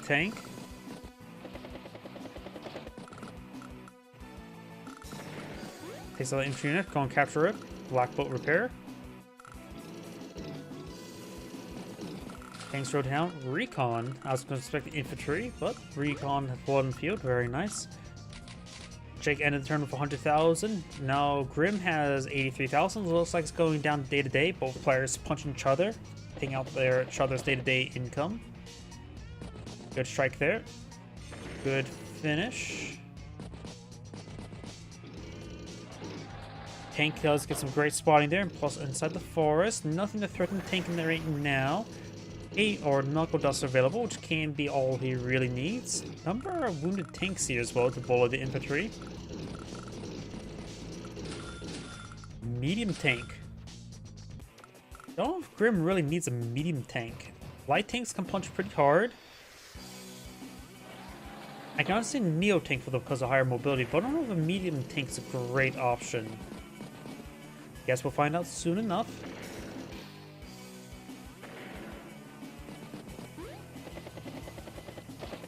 Great strike there from Battlecopter from the plains. Trying to flip his opponent's comm tower, but it will take 3 turns.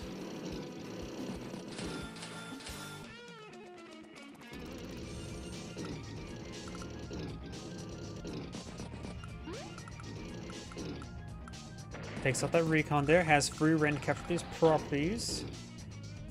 I think it's a good strike there. Another block rock zone was available. Haymaker can be brought on in soon.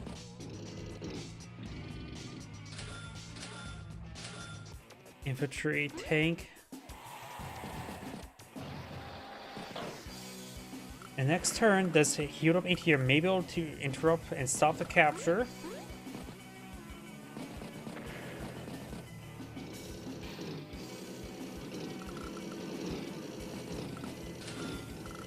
Battlecopter, infantry, recon, tank. Does get trapped. And I think as well, +1 range from his power could be a possibility to take on that tank. This was on planes as well. Would there be anything else that makes it really worth it? I suppose 1, 2, 3, 4. He could strike the infantry and the tank. So maybe worth to pop his power. He's pretty close to block rock as well. Lost the artillery piece. Can he squeeze out a block rock before, or does it pop his power, which is a beatdown? Oh, that was just straight up in range as well. Either way, Haymaker's now available. There's a tank there, so we'll strike the infantry units. Not really critical at this moment in time.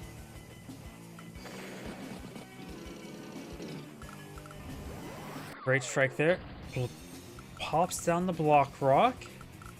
+2-minute range. This can make this tank push forward pretty far. ATR goes straight to interrupt the capture. 2 capture progress remaining, so it will not be stopped. That one gets fully stopped. Finish off a lot of these wounded tanks. Haymaker can really buff up even the wounded vehicles, because plus 80% firepower is quite significant. Plus 10% for the superpower and plus 10% from the power from the comm tower. Yeah, right now Grim is probably looking at around 100% increased firepower bonus by popping hit in total when it pops the superpower. Let's see. But will he pop his Knuckle Duster instead? Maybe better go for Knuckle Duster. He doesn't. Let's see. Can't arrange the Battlecopter either way. Guess we'll find out.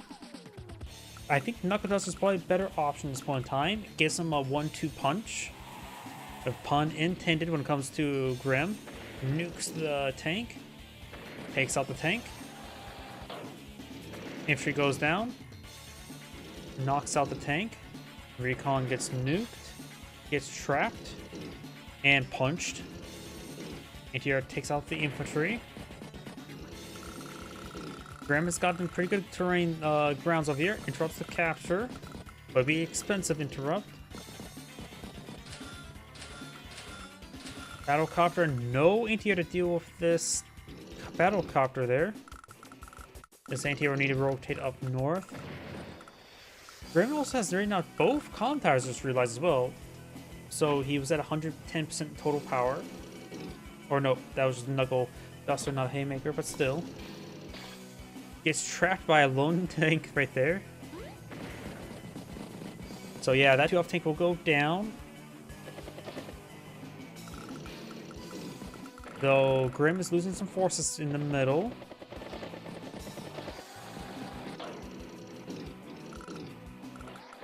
Though Jake has almost entire field control up north. Ends the turn with 117 versus 88 with the day-to-day. So Grim is falling behind about a turn. That tank goes down. Grim needs more infantry over here to capture some of these properties. Rotating some units around, very nice. Infantry will just stay there. Could try to go to the comm tower. Of course, our cast vision, no, it won't work. Nope. I thought that tank would probably engage the artillery piece there, but it's out of vision, I guess.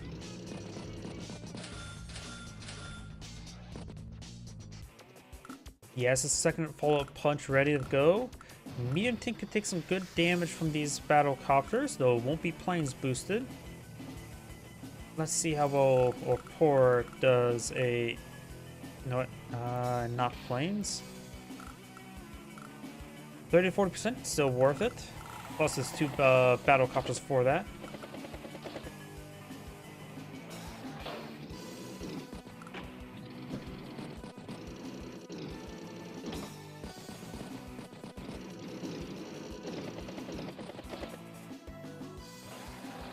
Most max on the wounded tanks.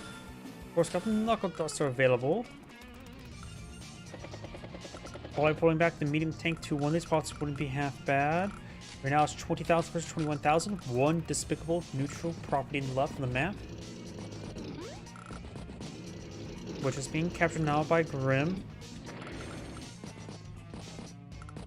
Tank does spot the infantry unit. Infantry unit could probably just fall back to the city and just try to stay alive, but will still be spotted. Battlecopter, tank, infantry, and base skip. Interrupts the capture. Great strike there. Anti-air in range, though. There's a good number of battlecopters in the middle of the map. Depending how these battlecopters move, it may still be in range of this battlecopter. Definitely in range of this one. This one should be out of range. So this battlecopter's probably done for. Got anti-air, though, for escort. As a turn with 126,000 versus 101 with 20,000. So Grim's behind at the moment. Making some good strikes here. Artillery takes out that unit. And Haymaker's now available.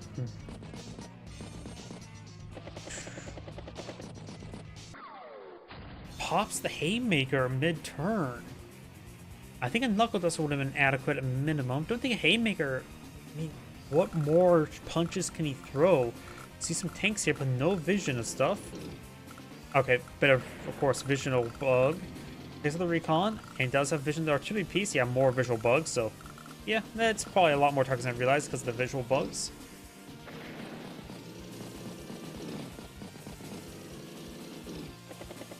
See, right there is a 1 health tank remaining. Tank, battlecopter, infantry.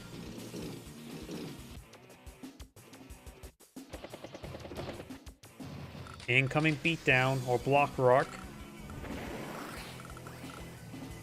And here comes a block rock. Or maybe not. He's going to save a turn? He may save his block rock a turn. He feels like he gets enough damage done without needing it. He's going to be setting up for the next turn for its block rock, which could be quite deadly.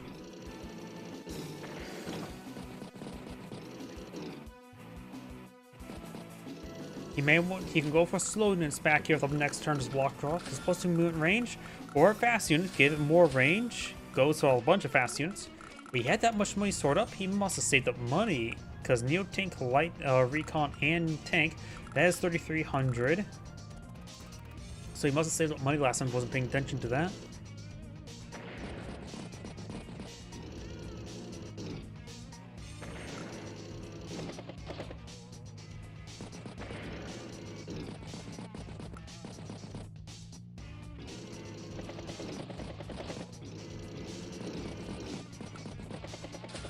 Battlecopter, tank, infantry, and here comes a block rock. Does not take a shot there with the block rock. I suppose it's just a 3 health artillery piece Boca got plus 10% firepower. He's saving up his block rock.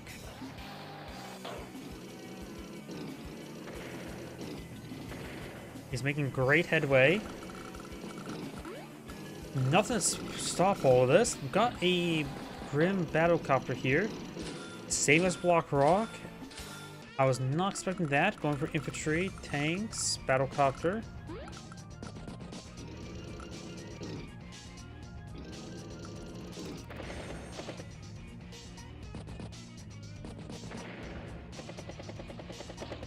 Great strike on the medium tank.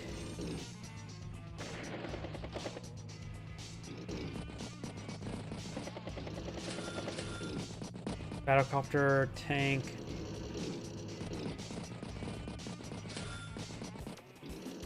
Base skip.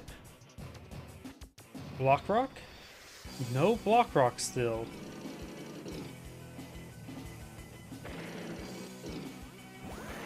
Takes the Battlecopter. Battlecopter straight forward. He's going to try to win the game with the block rock, it looks like. ATR recon. Gets trapped by the artillery piece. Ends turn of 138,000 versus Grimm's 93,000 with 20,000 in reserve. Pops a Haymaker. Not a bad idea. He needs to get as much damage done as possible. Gets trapped there by the one with the 1 health infantry unit. That's perfectly fine. Finish off the tank there. Finish off that unit up there. Makes a good headway. Block rock? That's probably should stop saying that, but I'm... Jake has taken some severe damage this turn. He has a lot of good, valuable units on the field. Medium tank here.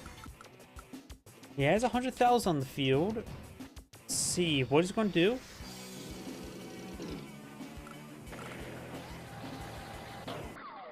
Pops a block rock now. Gets a good strike there. Takes out that unit. Artillery piece gets a good strike there. Thinks a +1 range. Though he is a little bit wounded. Good strikes there. Takes a strike from the planes. Does trap. His medium tank got trapped by infantry unit. That's actually pretty bad.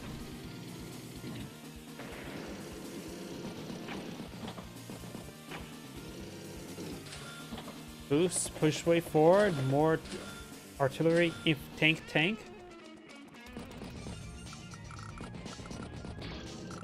Does get trapped there, but this time infantry unit, not a medium tank. Great strike there of the Battlecopter. 4 tanks push forward, get some good strikes here.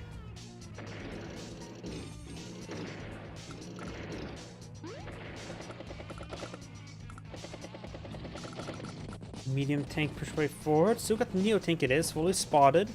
A Grim medium tank can put a big hole into a Neo tank.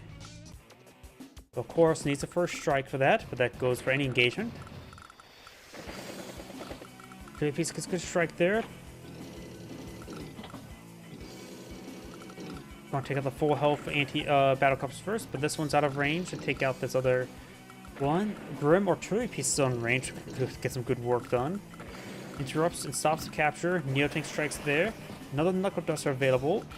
Takes up that infantry unit there. Tank and artillery push it forward. Strikes the infantry down there. We'll pick it off. Grim only has an anti-air down here. T-copter. Anti-air and tank. More infantry squads push forward. Capture the property. So it looks like he has flipped a property now. So he's now ahead by 100. Takes up the Battlecopter there, very nice. And Grim's doing some great work right now.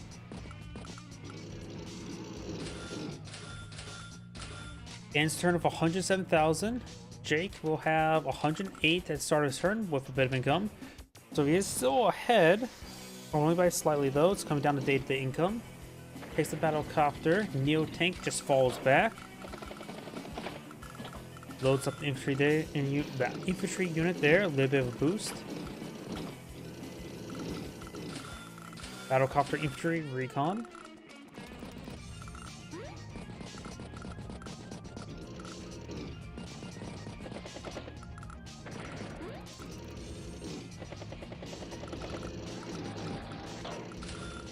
Another medium tank on the field by Grim. This medium tank's on top of forest, still in the forest.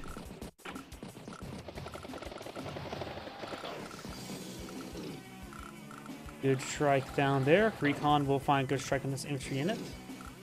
Battlecopter gets knocked out. Battlecopter infantry.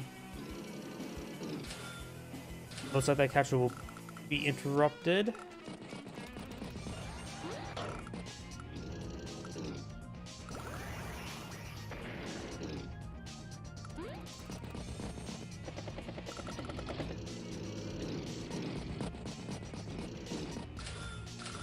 Medium tank or battlecopter tank infantry. Good strike there with the artillery piece from Jake. Takes out that one. Fully stops the capture. Good strike on the infantry unit there. Now got a haymaker available. Couple artillery pieces in range. Of course, got to fault the medium tank, but he may want to try let the Neo Tank push forward so we can get the Haymaker medium to gauge the Neo Tank. Because right now the Neo Tank is too mobile for Grim to lock down at the moment. Neo Tank infantry. He'll end the turn for 151. Grim's down to 111 with 24,000 thanks, so he's down by a whole turn. Pops his Knuckle Dusters, probably a good idea. Great strike on the battlecopter, going for 4 health. That was 8 points of damage.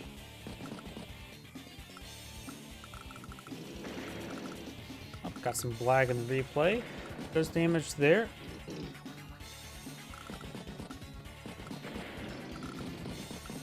Medium tank push way forward.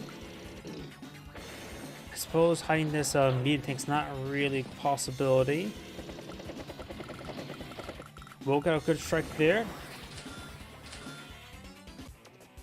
Neo tank ready kit. Here comes the block rock. Will this one-shot that medium tank? Grim still has 2 comm towers as well. It will one-shot the medium tank by far. Get a hit there on the tank there. Right now he's focused down south.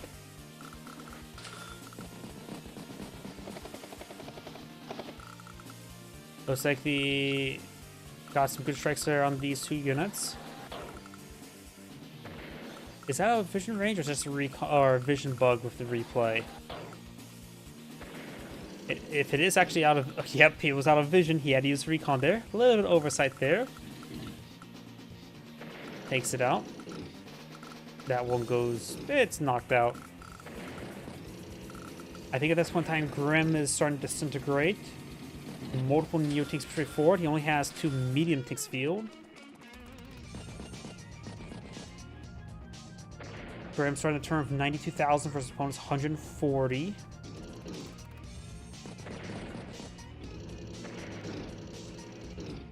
This artillery piece is almost out of ammo, down 3 ammo. Recon, battlecopter, tank. Not enough for infantry unit. Does get some small victories here. Knuckle Dusters now available, which can help him even out fighting one of those Neo tanks. He still has 2 comm towers, so Grim's firepower is even higher. Right now he is inflicting plus 50% increased damage, while Jake is only able to get plus 10 on planes.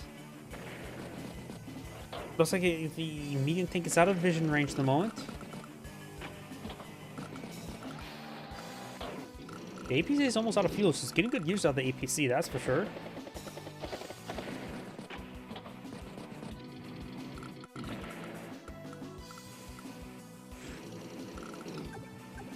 This is out of range.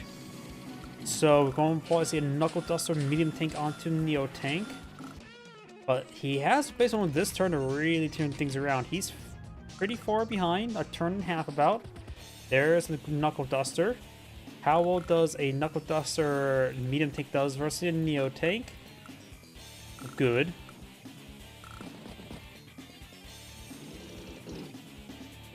Finish off the light tank. Of course, still got the artillery piece in range of the medium tank.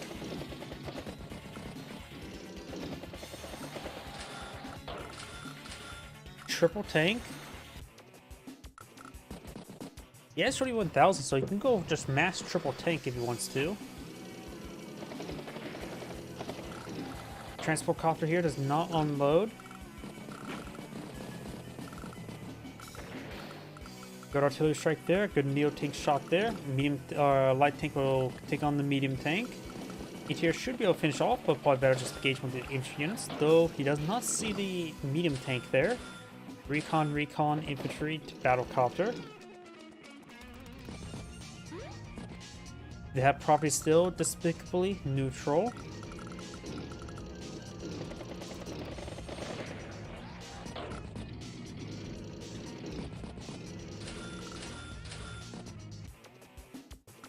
Not much done with that turn there for Grim. He ends the turn with 111 or 112,000 versus Jake starting 133. So looks like Grim's behind by 2 turns now. Beatdown's now available.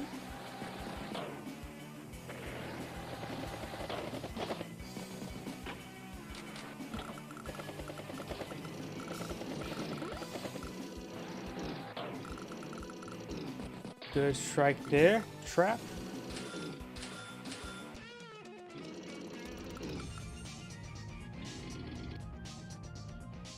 Good strike. Good strike.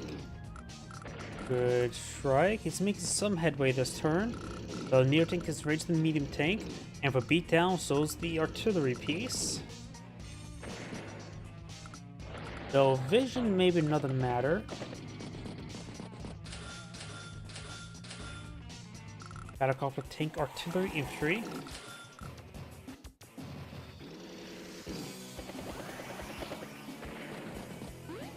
Knuckle Duster is now available. Let's see, 1, 2, 3, 4, 5. So the Grim medium tank's in range of the Neo tank if he has vision.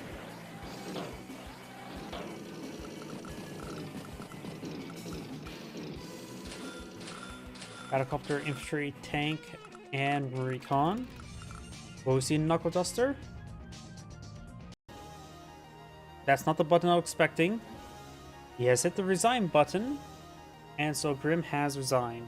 The Zangrade saying, "Take a watching," and on to next replay. Probably have time for one more replay tonight before my voice gives out. Let's see now. Could do this one. Map's a little bit weird. Let's see. Yeah, let's do this one. Let's see now. Time to adjust the stream. There we go. That's maxed out. Let's see. That should be fine, and extend this out a little bit more to see the property symbol. Yep, there we go. I think everything is good to go now. Oh. And of course, the audio bug. If I ever hear an audio bug like that, it's going to be a continuous problem the entire game, so let's refresh. I think it should be fine. Does seem a little bit off. Hopefully nothing goes wrong. Either way, let's go ahead and get started.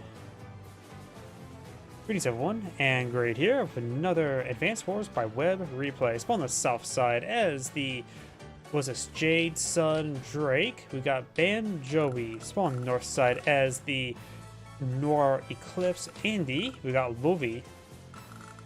Wait, let's see. Okay, that is a Southern player's vehicle. I don't know why. Seeing the top of that, I could not identify what player's unit that is. Either way, when it comes to this map, we do have a port here, so it could be useful for a lander base here. So we've got additional neutral base here. And additionally, airport will need to be busted open for better mobility. But for now, it is still capturable from over here. A mech could be used to capture it over here. I don't know if that's better or worse. But probably best to use infantry because it will have trouble entering the river, but it can at least exit the river pretty quickly. Double base here. This one is not very convenient to push into the center of the map. It can only go right. Same with this one here. Probably a lander play is a bit more likely. Potentially black boat as well for just infantry. Probably a black boat's minimum. In the center of the map, we do have a couple comm towers. A lab in here, but the lab is effectively nothing because, of course, this is an HQ map. And yeah, that should pretty much sum that up. So let's go and get started. I should probably mention day-to-days. Andy has no day-to-days. Additionally, his power provides him +2 healing globally, and his superpower provides him +5 globally, +10% globally, and +1 movement globally for all units, including infantry, which sometimes is usually the exception for infantry if you sound like it does affect infantry. In this case, it does. Of course, Drake has +1 movement nail, which don't think that would even matter if there's a lander, because I think that's still traversable by 1 turn. And street defense, probably if the deploys on landers, never going to get hit, or a black boat. And air use loses -30% attack, which is actually a bit significant when it comes to battlecopters. So his battlecopter is going to just be worse off. And of course, his power and superpower. His power provides 1 damage globally and drains half the fuel, while his superpower applies 2 damage globally and drains half the fuel. And of course, change the weather to rain for 1 day, which does not provide fog of war like in Dual Strike. I forget what it does. I think it reduces a little bit of movement globally. I forget what all the weather does in Advanced Wars by Web, because every single Advanced Wars game is different. I don't think there's a button up here for me to check that out. I need to just double check the weather by Web. I know what is by Deeds of Ruin and by Dual Strike, not by Web. Either way, let's get started. Got infantry here. Attacks the pipe, shows who's boss. The pipe becomes the boss.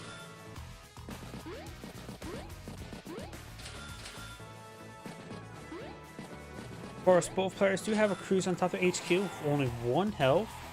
It effectively provides a bit of vision and provides a basic blocker in case a Simon rolls up and captures in 1 turn. Many infantry units there. Andy has discovered what an airport is and starting to capture it. And we got an early APC deployed out by... Oh, no, this is Drake. Andy still does not know what an airport is. Now he's starting to discover what an airport is. This mysterious place where various steel machines come to roost. And Andy goes up with an early recon as opposed to AP, so we do have some variation here. This recon... I don't think it'd be a good idea to deploy a recon this way. It should be better to deploy over here because... There's a forest here in plains, though the shore doesn't give full movement. The forest is horrible movement. Plains is not good movement. And of course, properties. I think the recon should have been deployed out here because it's going to take a full turn just to get over here. Let's see. 1, 2, 3, 4, 5, 6, 7, 8. So it should be at least able to reach the bridgehead if my math is incorrect.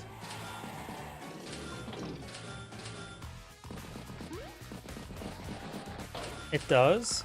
Got a tank here. I really think you should be deploying out the tank infantry there, but there's also, these are full oceans, not rivers. So this space needs the black boat at least.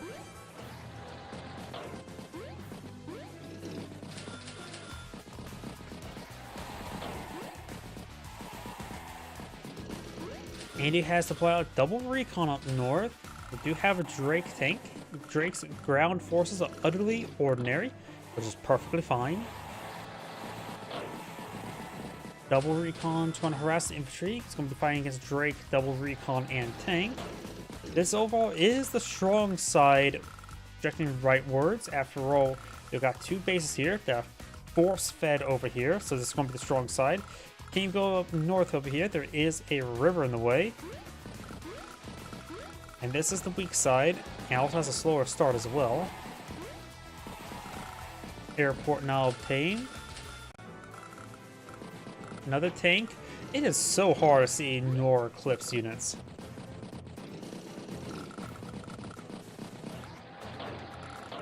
Double recon strike here. Let's see how far away this tank. Just out of range. Nukes the cruiser. It's not a big deal, of course. And the strike tank, if you want to stay out of vision range, these recons can stay right there. All he needs to do is push forward one tile. Of course, 1, 2, 3, 4, 5. So maybe just pushing up to here or here would be perfectly fine. He does. Tank infantry. Drake is falling behind the capture game. And he is pulling ahead. All because of double recon. Got a lot of projects being captured in the center map. Mostly by Drake, some by Andy. So he does lure those recons into an ambush. The infantry is going to fall back. Recon goes down. Recon gets a good strike there. This recon will follow up. Does not finish him off though. I suppose the 2 alpha infantry units should have gauged there. Maybe it was just bad luck by Andy.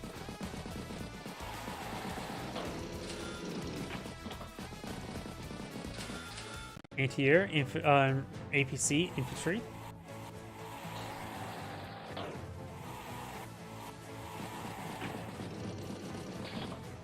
Gets trapped there, but since it is Advanced Wars by Web, it does not stop the turn. You can still unload.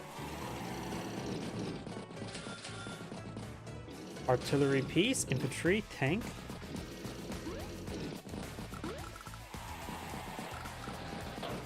I just realized Norclip's HQ top is G funding. So is Norclip supposed to be the Illuminati? It is a pyramid shape here.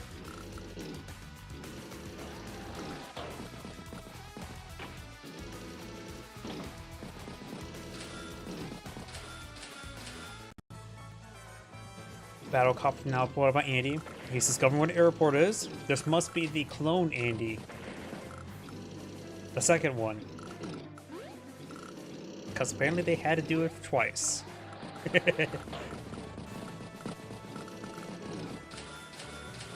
Anti-air, recon.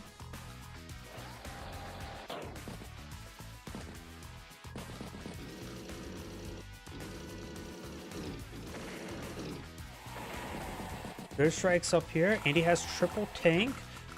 Drake only has double tank.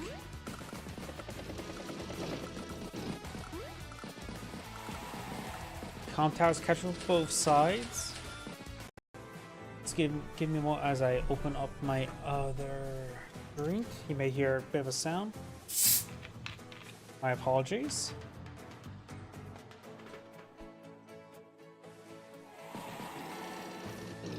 Tank is good strike there. I wonder, do Drake's unit on top of the HQ take extra defense? We'll just use the artillery piece there. So let's see, does... oh wait, I got them backwards. Does these guys get the 4 defense stars? 61 versus 69? They do get the defense stars. Granted, 1 health means the... oh, wrong button. Does mean that the defense stars is reduced by 90%. Andy now has his hyper repair available. Couple damage units. If he does pop a hyper repair, it's going to heal up these tanks primarily. You could get a strike here of this tank first, though. Don't think it'd be worth it, though. Got more Drake tanks over here. Andy will just need to keep his repair or hyper repair available in case his opponent pops with power or superpower.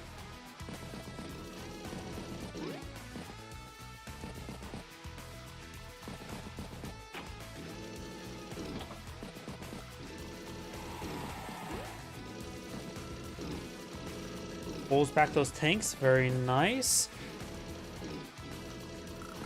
Because if he gets a superpower, it'd be 9 and 6, which is very worth it. Plus 1 movement to spring off from as well. Andy should really eye preserve his units. That little bit, just keeping those units alive does go, make them go a much longer ways. Right now, 24 versus 24.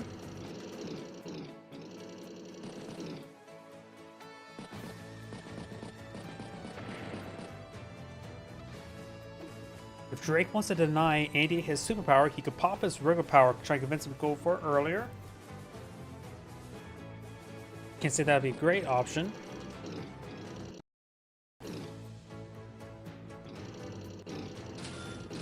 Medium tank now pulling the field, as well as a recon.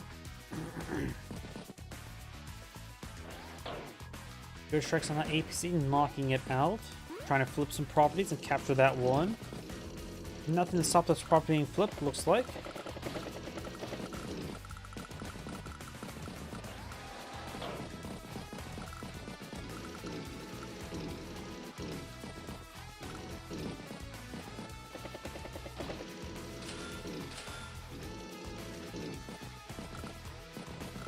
Right now, Andy will end the turn with 126 versus 112. Of course, got the day-to-day, so it's come down to day-to-day difference. So it's quite even.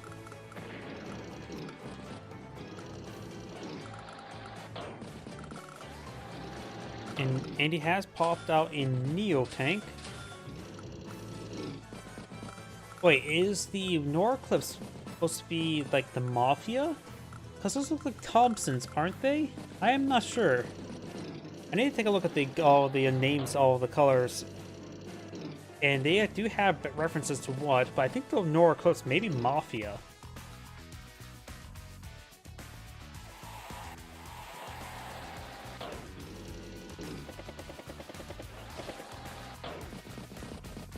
And we've got both players just sitting up for a massive front line. May result in one big conflict. Remember as well, Andy's superpower does provide +1 movement range, so we can close the distance a little bit easier.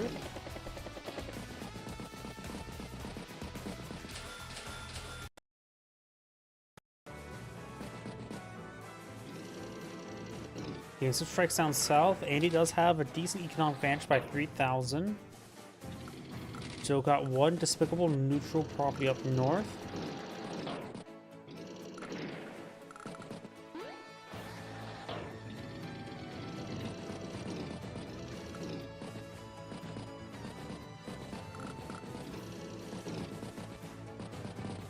Setting up for a pretty sizable assault down here. His center flank is non-existent, but we do have now a Neo tank here.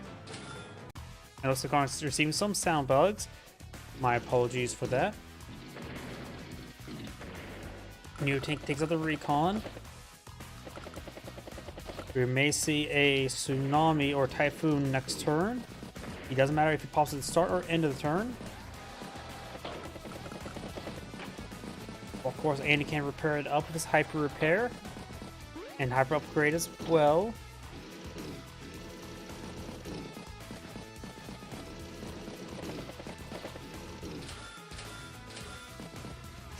More tanks, triple tanks by Andy.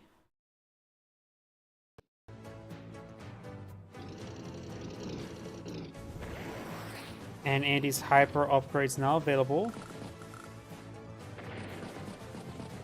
Drake could wait to pop his Typhoon until after the hyper upgrade. Yeah, it's probably best to do that. Because the global damage means nothing. Let Andy pop his hyper upgrade, then counterattack severely good. But if it pops it beforehand, right now, even if at the end of the turn, it will just get it repaired up instantaneously.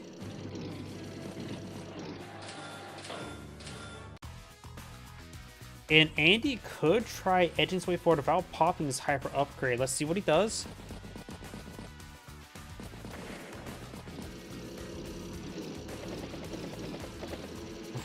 Both players just setting up edges. Only reason why Drake should pop his Typhoon before Andy's hyper upgrade, in case he wants to charge forward into a weakened area.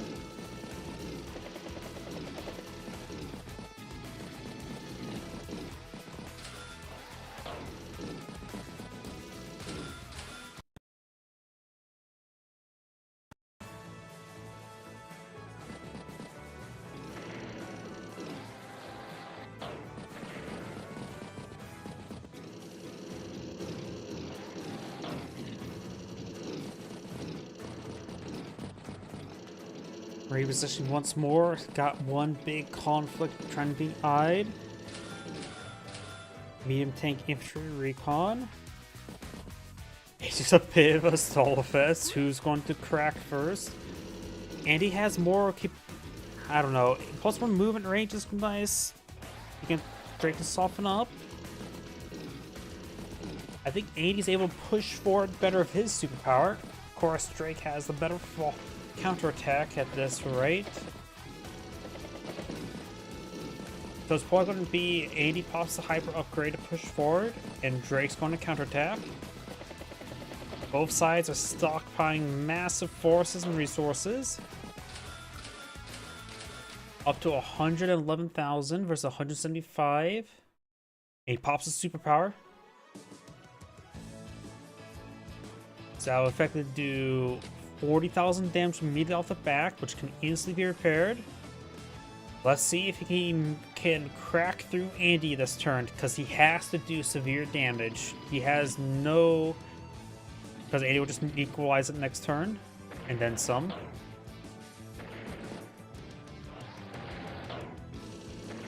Gives good headway. It sees a crack through the wall when they are 2 less health. APC is down, so no resupply. And leaving 1 health tank is not good. That will be up to 6 health next turn. Again, another 1 health tank. Another 3 health tank. Does finish off that one. It's trapped. His 5 health tank will be at max health next turn. I don't think Drake got enough done here. And here, tank infantry. And right now is at 140 versus 197, but 170, so has greatly equalized, but he's actually still technically behind by a small amount. But now his opponent is in very close range, and he has not only +1 movement range, but also 10% attack. So he's in a little bit better position for counterattack. His Neo Tank is down, but so this one. We move 1, 2, 3, 4, 5, 6, 7. In range another Neo Tank if he spots it. Guess we'll find out.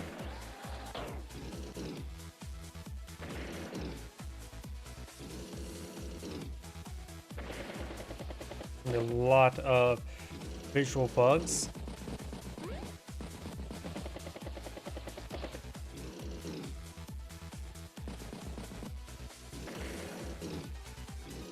Okay, that Neo Tank is in vision range. It's on top of the road in these 1, 2, 3.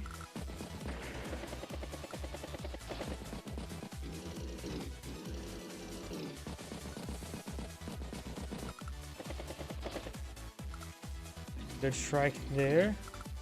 Neo Tank does not get struck first. Making some good headway. Battlecopter, infantry. Ends the turn with 180,000 versus 142. So we'll win better for Andy.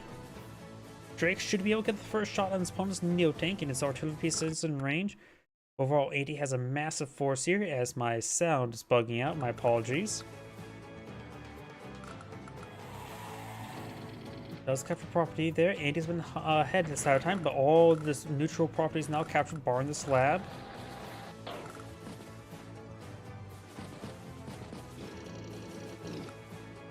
Good strike on the battlecopter. Of course, these battlecopters are a little bit low in fuel. Let's have a usable amount of fuel. Great headway down south for Drake. And does not engage as Andy's Neo Tank. Why not?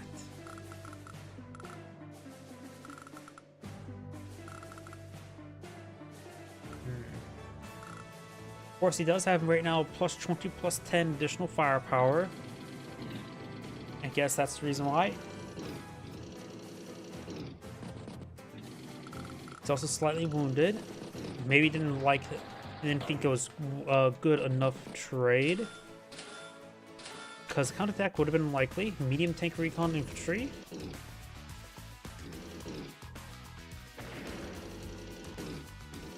Many anti-aircraft pieces going down. Tank as well. We do now have a Typhoon. And this may be a good time to pop it, actually. Oh, wait. This is Andy's turn, not Drake's. Maybe a good idea from the pop it as a counter-attack.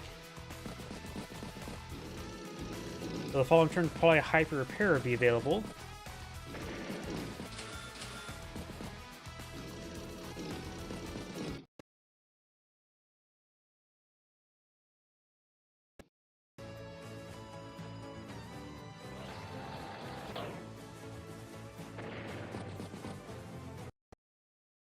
The visual audio bug's really kicking in. My apologies.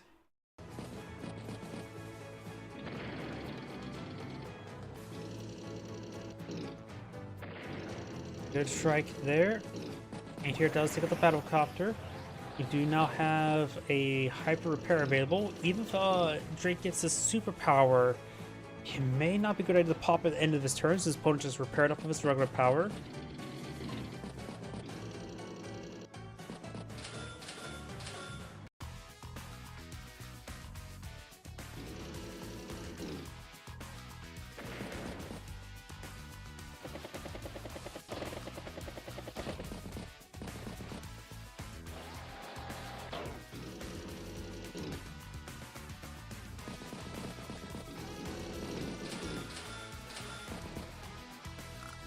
Good strike there on the anti-air.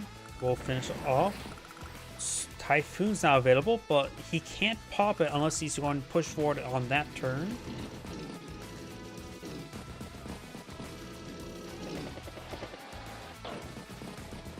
Drake right now has, or Andy has right now 174 versus Drake's 142 with his day-to-day. So Drake is starting to fall up behind a little bit. And looks like it's not going to... Does pop the superpower, so he's going to eye for a bit of wall break. He will at least still have rain. Andy will still have to fight through rain.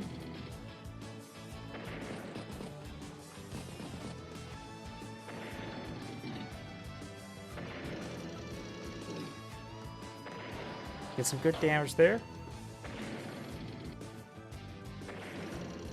And Drake is breaking through the wall. Andy's Hyper Upgrade got deployed on the field, so that will definitely be popped next turn. So it's his Hyper Repair at minimum.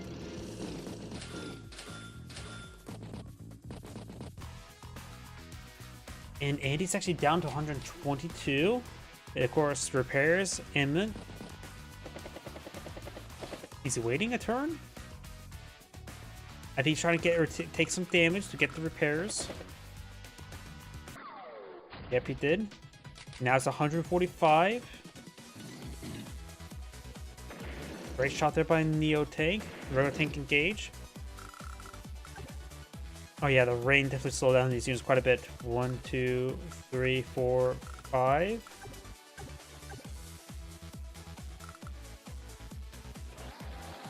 So maybe that one time I said the Neo Tank's in range, I forgot the fact that rain existed. At least the counterattack is not going to be super strong, thanks to the rain slowing everything down. Infantry still moves perfectly fine.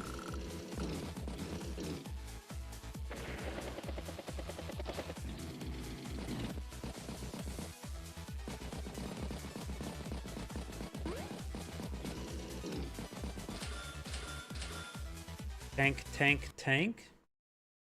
And of course a Battlecopter. Wait. Replay bugged out big time. Okay, I'm just gonna hit the next turn because this replay bugged out really bad. I don't think I could use it. So let's just go back. Wait.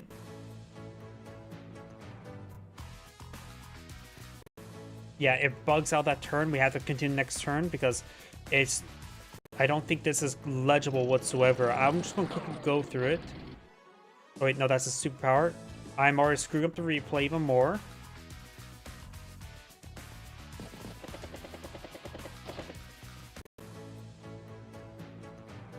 Yeah, this replay's getting pretty bugged out. I'm just going to skip through it significantly. I'm already screwing to replay even more. It's a lot of visual bugs. I'm just going to really go through it. Okay, looks like the visual bugs have subsided.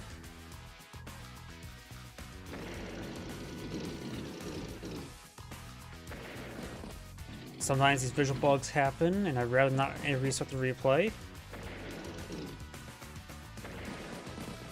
But Drake overall seemed like he pulled back last turn.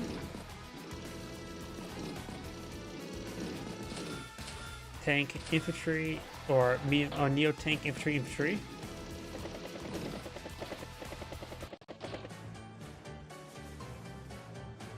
Now it's Drake's turn. Let's see, right now Drake has 150,000 versus 174.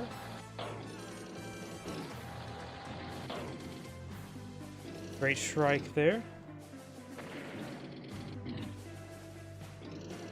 Good strike down Neo tank. Medium tank's ready for a follow-up. Of course, Andy does have a nice little artillery piece here. This battlecopter is down to 30 fuel, which is plenty for the time frame, but may need to get out APC relatively soon if he wants to resupply.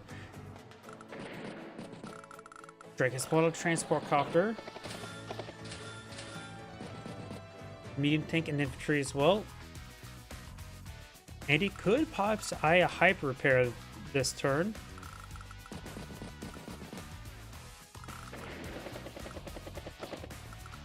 Great strike there.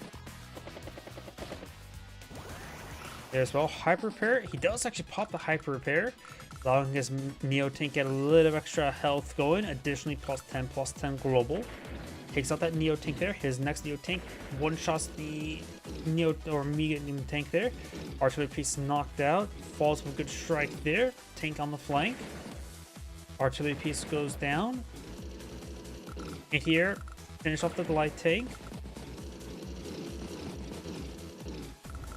Good strike there. And now we do have a full Typhoon available. And this one will be uncontested. This is what probably Drake needs to get back in the game. A Typhoon where his opponent can't repair it. Andy's at 180,000, 184 versus his currently 112 before income. And this will probably call about 36,000. There's a significant amount, but not maybe it's not enough. A lot of stuff is still out of fog work. He has 2 medium tanks here that can strike the Neo tanks. Takes the anti-air there. Takes the wounded Neo tank, so the 8 health Neo tank stays alive.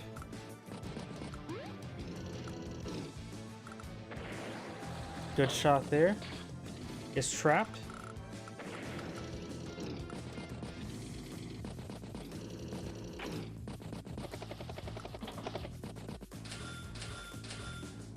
Double or infantry recon medium. And Andy's down to 190 or 130 versus opponent's 133, but it does day to day, so Drake is only behind about a half a turn. And a large amount of possible property flips here. He can interrupt multiple of them. Neo takes a great strike from the medium tank.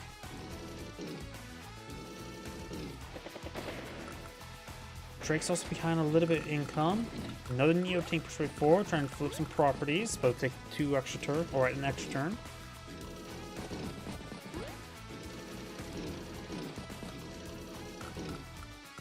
Battlecopter's down 6 fuel, not a whole lot, but probably still getting another strike there. If this one's down to 8 fuel. He has 2 anti-airs, so both those battlecopters could go down this turn.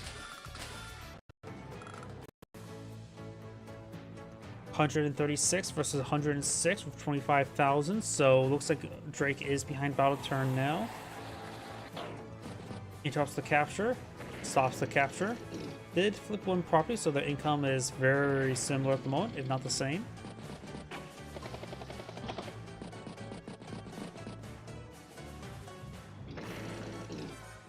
Takes up both battlecopters.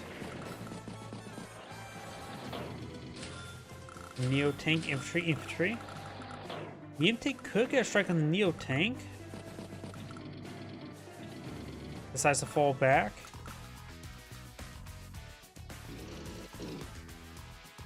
Does spot the medium tank there. The Neo tank to get a first strike here. He will. Oh, could receive double tap from these medium tanks nearby.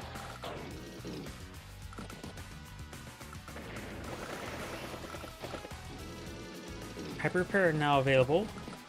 Would be nice to get everything topped off, but probably gonna like, just keep it charged up in case one pops a typhoon or tsunami in return.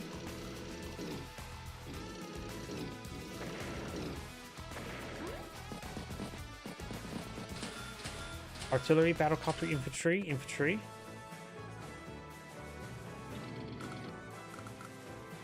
Great strike there.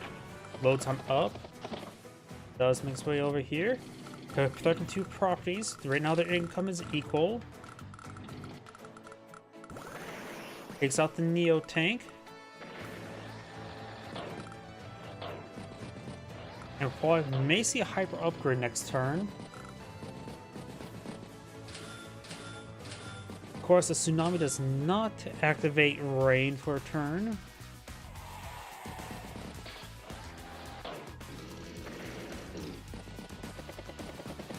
And he has flipped a property. Of course, next turn Drake will try to flip 2 more. Good hit there, but of course got a medium tank here to engage the Neo tank. Trying to capture the comm tower. Does block the Neo tank or the medium tank. And overall, Drake's weak side is starting to disintegrate really badly. 146 versus 115 starting. So Drake's behind about 2 turns now, seems like.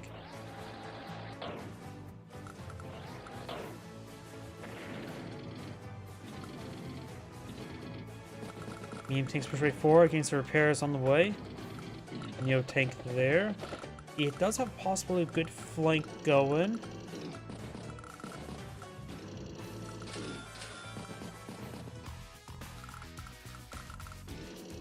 There is a forest there. It's going to be difficult to displace this medium tank. Because after all, you have to get infantry on top of the mountain to spot it, to engage down to below.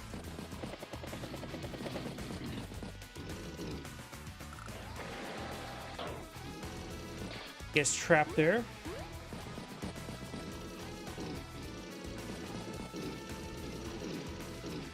Gets first strike on the tank there.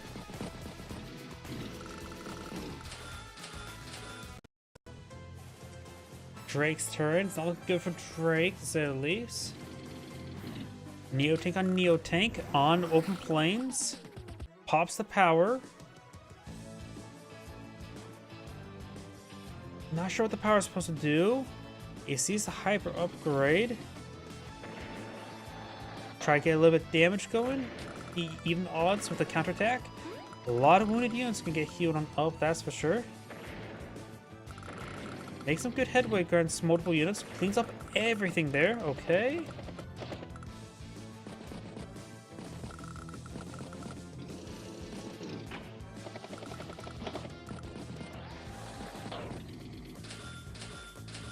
Anti-air recon, infantry, another anti-air. Regular power, not hyper upgrade. You just need to top off everything self. Doesn't really need a super repair. In this course, low burns some power charge. I think hyper repair is probably adequate. After all, Drake did pull out quite a bit of value advantage at the turn of 151, and Andy had 130 starting. So they're down to back up the day-to-day difference. Drake is starting to equalize the game.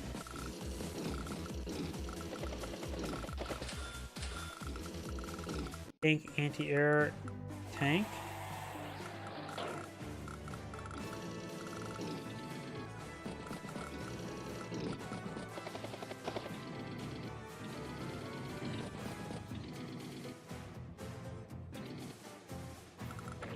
Finish off those units there. Recon straight forward.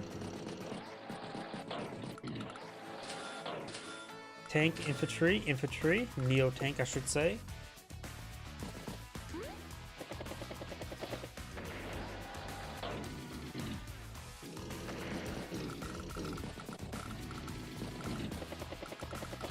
Good strike there on the tank. Hyper repair available. Infantry, neo tank as well. Been healthy number of neo tanks so far this game.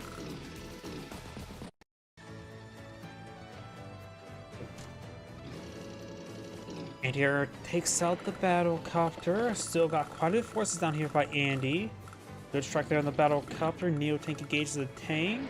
And got the recon neo tank push forward. Good strike there on the battlecopter. Does not finish off there with the other recon. Finish off with the medium tank. Let's see, got a neo tank up here. So neo tank on both flanks for both players. So nope, just double neo tank down here for Drake now.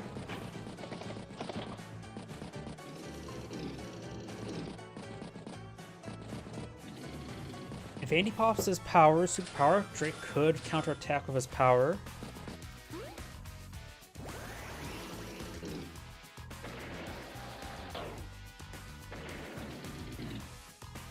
Lots of losses over here, but there's two neo tanks. They've got shores here, and he does have vision with these nearby units.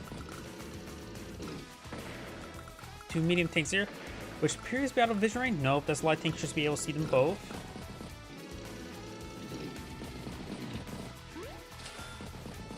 Another neo tank deployed by Andy.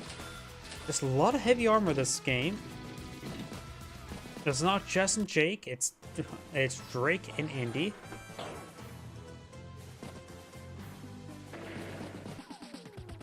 He pops his power. He's going to try to get some work done this turn.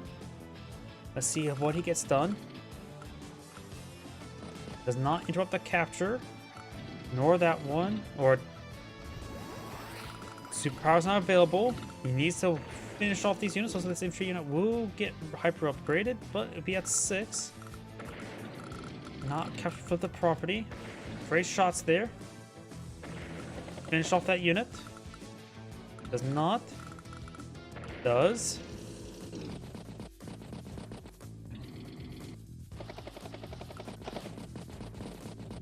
Drake will end this turn with 171. Andy will start his turn with superpower 123. So Andy's actually pretty far behind right now. He is down by 2 turns. Of course, got a neo tank next to a neo tank. Artillery in good range. A tank to follow up as well. Both medium neo tank. He needs to knock out one neo tank. And here takes out the battlecopter. Artillery piece gets a good shot there on the neo tank. Neo tank gets that out of the way for free. Another neo tank here. Medium tanks will need to fall back out of this region. There's way too much there. Plus, he has no more real vision. Just the anti-air for any sort of spotting.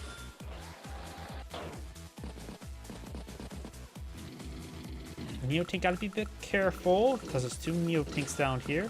Artillery, tank, and tank. So Andy does end the turn with 140. Drake will start the turn with 139 with day-to-day, so it's back down to day-to-day differences. Oh great, we got another spam bot. Give me a moment.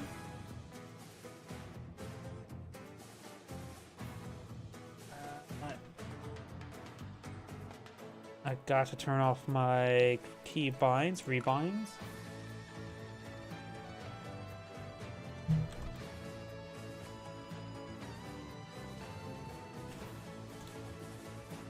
And my apologies.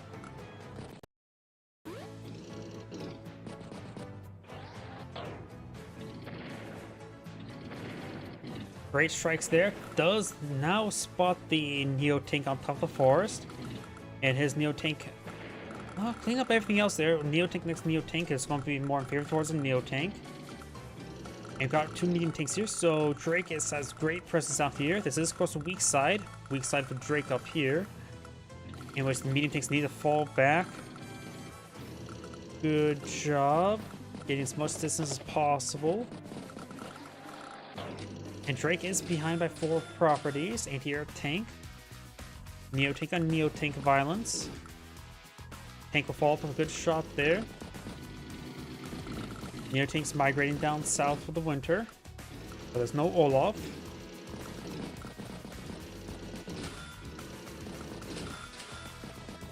Recon Neo-tank infantry.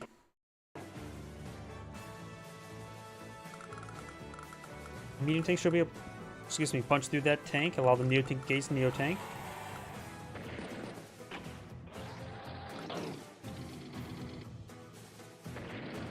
Or punch down south. Takes on the Neo-tank entirely, so 2 medium tanks and Neo-tank. This Neo-tank just needs to take time for repairs. I'll just hop the properties. And all the medium tanks migrate down south, so he has a lot of armor here. Medium tank recon infantry. Neo-tank heading down south, so Goose got 3 Neo-tanks down south for Andy. Versus 4 medium tanks, 1 Neo-tank, and what's left of a Neo-tank.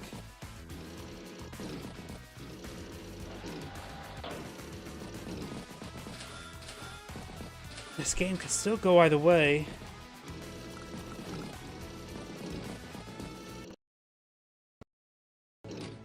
Looks like Andy will end this turn with 147,000 versus Drake's 178, so Drake is on the pull ahead. It's amazing how back and forth this game is. Medium tank infantry, battlecopter infantry, recon to infantry, tank.